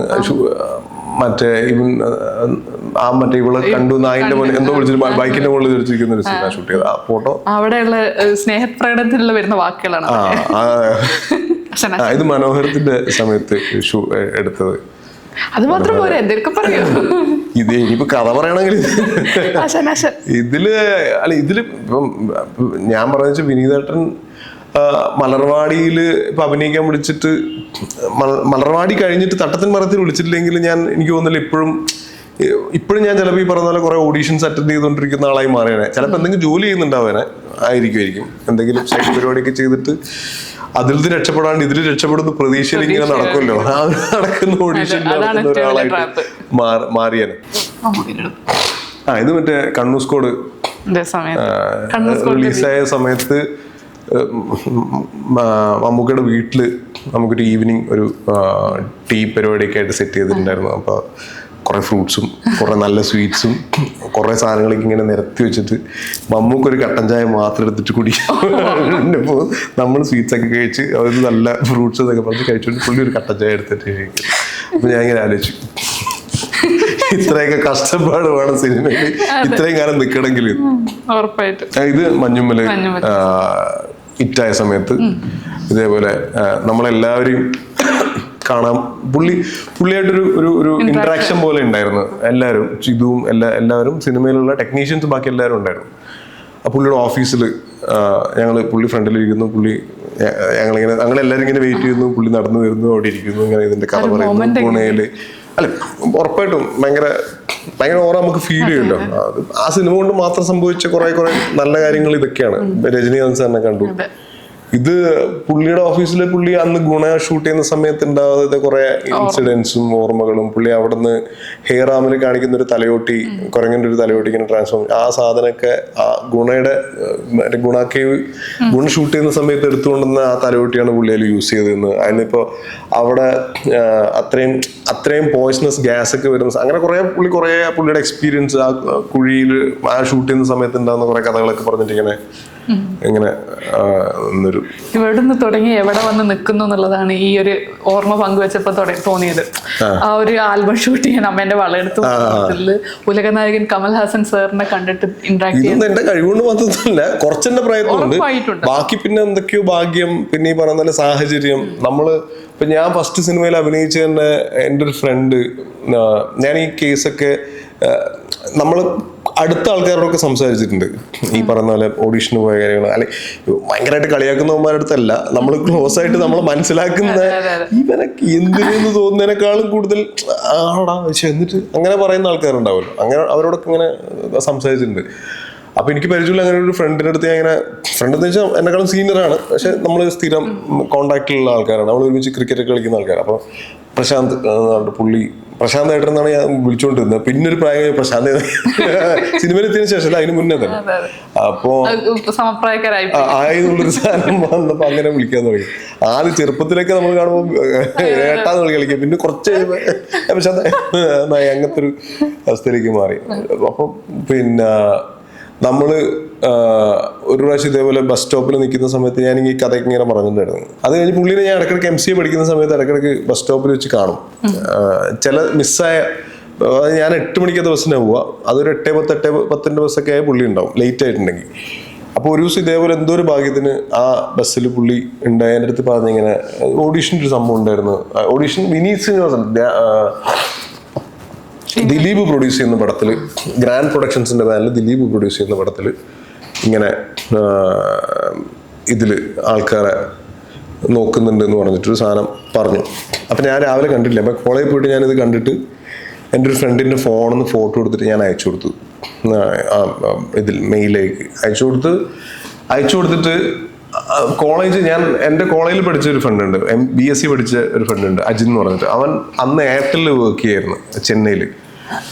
അപ്പൊ അവന് രാത്രി ഒരു ദിവസം ഇതേപോലെ ആന്റണി പെരുമാറിന് കോൾ വന്നു. എന്തോ ഈ പറഞ്ഞ എന്തോ മറ്റേ മറ്റേ നമ്മൾ എന്തോ ഈ കസ്റ്റമർ കെയറിൽ വിളിക്കുമല്ലോ, അങ്ങനെ എന്തോ ഒരു കണക്ഷൻ എന്തോ പ്രശ്നത്തിന്റെ ഇതിൽ വിളിച്ച സമയത്ത് ഇവരെ സോഫ്റ്റ്വെയറിൽ ഇട്ട് കഴിഞ്ഞിട്ടുണ്ടെങ്കിൽ ഈ വന്ന കോണ്ടാക്റ്റിലേക്കുള്ള നമ്പേഴ്സ് ഒക്കെ കാണും.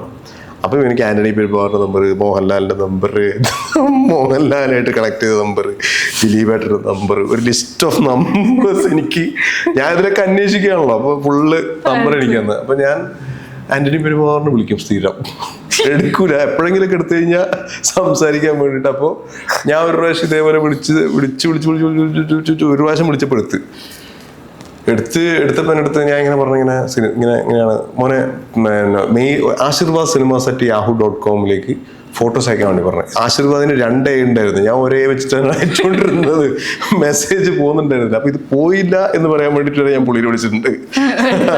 ഒരു പ്രാവശ്യം അടുത്ത് വിളിച്ചു പറഞ്ഞാൽ ഇങ്ങനെ വിളിച്ചുകൊണ്ടു. നമ്മൾ ആ സമയത്ത് ഇവരെ തിരക്കൊന്നും മനസ്സിലാക്കുന്നോ അല്ലെങ്കിൽ ഇവരെ ഏത് സാഹചര്യത്തിൽ ഇപ്പൊ നമ്മൾ വിളിച്ചാൽ മനസ്സിലാവും. ഇപ്പൊ നമ്മൾ എന്തെങ്കിലുമൊക്കെ നിൽക്കുന്ന സമയത്ത് വിളിച്ചു കഴിഞ്ഞാൽ പുള്ളി ആയതുകൊണ്ട് എന്നെ തെറി പറഞ്ഞിട്ടില്ല എന്നുള്ളതാണ് അതിൻ്റെ ഒരു കാര്യം. പുള്ളി പറഞ്ഞ ഒരു കാര്യം എന്ന് പറഞ്ഞിട്ട് മനോഹർ പയ്യന്നൂർ എന്ന് പറഞ്ഞ് മനോഹരേട്ടൻ്റെ നമ്പർ, അവരുടെ ഫിനാൻസ് കൺട്രോളറോ അങ്ങനെ മനോഹരേട്ടൻ, എനിക്ക് നല്ല, പിന്നെ എൻ്റെ കല്യാണത്തിലേക്ക് വന്നിട്ടുണ്ടായിരുന്നു മനോഹരേട്ടൻ. അപ്പോൾ മനോഹരേട്ടനെ വിളിച്ചിട്ട് എനിക്ക് മനോഹരേട്ടൻ്റെ നമ്പർ തന്നു. അങ്ങനെയാണ് ഞാൻ മറ്റേ ഇവിടം സ്വർഗമാണെന്ന് പറഞ്ഞ ലൊക്കേഷനിൽ പോയിട്ട് മനോഹരേട്ടനെ കാണുന്നത്. എന്നിട്ട് അതിൻ്റെ അടുത്ത് പറഞ്ഞൊരു ഒന്നുമില്ല, ഒരു ആന പ്രസവിച്ചെടുക്കുന്ന സീനുണ്ട്, നിന്റെ മുഖം ക്ലോസപ്പിൽ കാണിക്കുന്നു പറഞ്ഞു. ഞാൻ പറഞ്ഞു ഡയലോഗൊന്നുമില്ല എന്നാൽ പിന്നെ ഞാൻ ചെയ്യുന്നില്ല എന്ന് പറഞ്ഞു. പിന്നെ അതൊരു 4 ദിവസം നിൽക്കും വേണം ആ സീനിൽ, പിന്നെ വീട്ടിൽ പ്രശ്നമാവും, പിന്നെ ക്ലോസപ്പ് ഇട്ടിട്ട് കാര്യമില്ല എന്നൊക്കെ മനസ്സിലാക്കിക്കൊണ്ട് ഞാൻ പിന്നെ തിരിച്ചുപോയി. പക്ഷെ മനോഹരനായിട്ട് കോണ്ടാക്ട് ഒന്നുണ്ട്. അപ്പൊ ഈ ഗ്രാൻഡ് പ്രൊഡക്ഷൻസ് ദിലീപേട്ടൻ്റെ നമ്പർ എൻ്റെ കയ്യിൽ തന്നിട്ടുണ്ടായിരുന്നു. അപ്പൊ ദിലീപേട്ടനെ ഞാൻ ഇങ്ങനെ ഇടക്കിടക്ക് മൊബൈൽ ഫോൺ എന്ന് വിളിക്കാൻ, മറ്റേ ഒരു നോക്കിയുടെ പഴയ ഫോൺ ഉണ്ടായിരുന്നു, എടുക്കൂല. എന്തായാലും മൊബൈൽ ഫോൺ. ഒരു പ്രാവശ്യം ഞാൻ ലാൻഡ് ഫോൺ എന്ന് വിളിച്ചു, വെല്ലുമ്മയുടെ വീട്ടിൽ പോയപ്പോൾ ഞാൻ ലാൻഡ് ഫോൺ എന്ന് വിളിച്ചപ്പോൾ എടുത്തപ്പോൾ ഞാൻ ഇങ്ങനെ ദിലീപേട്ട ഭയങ്കര പരിചയമുള്ള ആളെ പോലെയൊക്കെ സംസാരിച്ച്. അതുകൊണ്ട് അത് വിനീതാണ് എല്ലാ കാര്യങ്ങളും നോക്കുന്നത്. ഞാൻ അന്നേരം വിചാരിച്ച ഡാൻസർ വിനീത് ശ്രീനിവാസൻ ഡയറക്റ്റ് ചെയ്യുന്ന എനിക്ക് അറിയില്ലായിരുന്നു. ഡാൻസർ വിനീതോ, ശരി, ഓക്കെ നോട്ട് വെച്ച്. എന്നിട്ടാണ് ഞാൻ ആ മലർവാടിയിൽ അഭിനയിക്കാൻ വേണ്ടി പോകുന്നത്. അങ്ങനെ എല്ലാവരും മോഹൻലാലിനെ വിളിച്ചിട്ടുണ്ട്. മോഹൻലാലിനെ ഇങ്ങനെ ഇടക്കിടക്കേ വിളിക്കോ, ഇടക്കിടക്കൊന്നുമില്ല, ഇങ്ങനെ വെറുതെ വിളിച്ചോ, എടുക്കൂല എങ്ങനെ എടുക്കൂല. ഒരു പ്രാവശ്യം എടുത്ത് ഭ്രമരം റിലീസായി ഇറങ്ങിയ സമയത്ത് എനിക്ക് ഇപ്പോഴും അല്ല വിളിച്ചോണ്ടിരിക്കുന്നത്, അത് ഭയങ്കര ഞാൻ ആ സമയത്ത് നമുക്ക് ഈ വിളിച്ചോണ്ടിരിക്കുന്നത് അങ്ങനല്ല, നമുക്കൊരു അങ്ങനെ ഒരു ആഗ്രഹമൊക്കെ തോന്നിട്ട് വിളിച്ച് ശല്യപ്പെടുത്തല്ലോ പറഞ്ഞ എടുത്താലൊന്നും സംസാരിക്കാന്നുള്ള സാധനത്തിൽ ഇന്ന് വിളിച്ച് നാളെ വിളിച്ച് അങ്ങനെയൊന്നും വിളിക്കൂല. എപ്പോഴെങ്കിലൊക്കെ ഇങ്ങനെ വിളിച്ച് റൗണ്ട് അടിച്ചിട്ട് എല്ലാരും വിളിക്കണല്ലോ. അപ്പോ ഒരു പ്രാവശ്യം ഇതേപോലെ ഞാൻ ഇങ്ങനെ ഫോൺ ഇങ്ങനെ പിടിച്ചിട്ട് വിളിച്ച് റിങ് ചെയ്യുന്നുണ്ടായിരുന്നു. TV ഓൺ ചെയ്ത് ഇങ്ങനെ നോക്കുകൊണ്ട് മറ്റേ അതിൽ നമ്മൾ നമ്പേഴ്സ് കാണിക്കുമല്ലോ, കോള്. ഞാനപ്പോ എടുത്തപ്പോ ഞാൻ ഇങ്ങനെ ലാട്ടാ ഭ്രമരം കണ്ടു, ഭയങ്കര രസമുണ്ട്, മോനെ പറമനെ എന്നൊക്കെ പറഞ്ഞിട്ട് പുള്ളി ഭയങ്കര അടിപൊളിയായിട്ട് സംസാരിച്ച്. പിന്നെ എനിക്ക് പറയാനൊന്നുമില്ല, അതായത് കൂടുതൽ ഇപ്പൊ എന്ത് പറയാനാ, കണ്ടു നന്നായിട്ട് മോനെ പറഞ്ഞ പുള്ളി കട്ട് ചെയ്തില്ല ഫോണ്. പുള്ളി അതായത് ശരി എന്ന് പറഞ്ഞിട്ട് കട്ട് ചെയ്യാൻ ശരി ഒന്നും കട്ട് ചെയ്തിട്ടേ ഇല്ല. ഞാൻ ശരി കേട്ടാ കട്ട് ചെയ്ത്. പിന്നെ അതിനുശേഷം ഞാൻ ആരും വിളിച്ച് ബുദ്ധിമുട്ടിപ്പിച്ചിട്ടില്ല. അതാണ് ലാസ്റ്റ് ഒരാളെ വിളിച്ചത്. നമ്മൾ അന്നേരം മനസ്സിലാവുമല്ലോ, ആരെങ്കിലും തെറി വിളിച്ചിട്ടെങ്കിൽ വിളിച്ചോണ്ടിരിക്കും എന്നുള്ളത് വിചാരിക്കും. പക്ഷെ പുള്ളി ഭയങ്കര അടിപൊളിയായിട്ട് സംസാരിച്ചു കണ്ടു സിനിമ കണ്ടതായിട്ട് ആ മോനെന്ന് വിളിച്ചിട്ടൊക്കെയാണ് സംസാരിച്ചത്. അപ്പോ അതിനു മുമ്പേ ഞാൻ എത്രയോ പ്രാവശ്യം അങ്ങനെ നേരിട്ട് കണ്ടിട്ട് ഇതൊന്നും പറയത്തക്ക രീതിയിലുള്ള ബന്ധമൊന്നും എനിക്കില്ല. പുതിയ സിനിമ പുതിയ സിനിമ വരവ് എന്ന് പറഞ്ഞ സിനിമയാണ്. ഷാജി കൈലാസ് സാർ ഡയറക്ട് ചെയ്യുന്ന. മോഹൻലാലിനെ ഡയറക്ട് ചെയ്ത ഒരു ഡയറക്ടറിന്റെ പടത്തിൽ അഭിനയിച്ചു എന്നുള്ളതാണ് എൻ്റെ അത്. ശരിക്കും ഞാൻ പറഞ്ഞില്ലേ, ഈ നരസിംഹത്തിലൊക്കെ ഡയലോഗ് കാണാപ്പടം പഠിച്ചിട്ട് ഒരു മകന്റെ ധർമ്മമാണ് അച്ഛന്റെ അന്ത്യകർമ്മമാണ്, ആ ഡയലോഗ് ഞാൻ അന്ന് ആ സമയത്ത് ഇങ്ങനെ പഠിച്ചിട്ടുണ്ടായിരുന്നു. അപ്പൊ അതൊക്കെ ഡയറക്ട് ചെയ്തൊരു ഡയറക്ടറിന്റെ പടത്തിൽ അഭിനയിക്കാൻ വേണ്ടി പറ്റി. അപ്പൊ ഫസ്റ്റ് ഞാൻ അഭിനയിക്കാൻ വേണ്ടി പോയ സമയത്തുള്ള ഷോട്ട്, ഒരു കാറിൽ നിന്ന് ഇറങ്ങുന്നു, കാറ് വന്ന് നിൽക്കുന്നു, കാറിൽ നിന്ന് ഇറങ്ങുന്നു, ബാക്കിലത്തെ ഡോറിൽ തട്ടുന്നു, സിഗരറ്റ് തരുന്നു, ഇങ്ങനെ ഇട്ടിക്കുന്നു, വലിക്കുന്നു. ഷാജി കൈലാസ് പടത്തിൽ പടം എന്തായാലും ഈ സാധനം ഞാൻ എവിടെയെങ്കിലും എടുത്ത് വെച്ചിട്ട് കാണുമല്ലോ, പടം ഹിറ്റാവണം. പക്ഷെ എന്തായാലും പറയുന്ന പോലെ ഹിറ്റായാലും അടിപൊളി, ഹിറ്റായാലും നാട്ടുകാരുള്ളൂ. പക്ഷെ ഇത് എന്റെ ഭയങ്കര പേഴ്സണൽ ഒരു അതിന്റെ സ്ലോ മോഷനിൽ സിഗരറ്റ് വലിക്കുന്നു, ഡയലോഗ് പറയുന്നു, നോക്കുന്നു, വരുന്നു. അതിന് ഒരു ലൈഫ് ടൈം അച്ചീവ്മെന്റ് ആയിട്ട് ഞാൻ കണക്കാക്കുന്നു. ഇങ്ങനെ ഒരുപാട് അച്ചീവ്മെന്റ് ഇനിയും ഉണ്ടാവട്ടെ, ഒരുപാട് വിശേഷങ്ങൾ ഇനിയും പറയാൻ നമുക്ക് അവസരം ഉണ്ടാവട്ടെ. നല്ല സിനിമകൾ ഒരുപാട് കിട്ടട്ടെ. നമസ്കാരം. Thank you.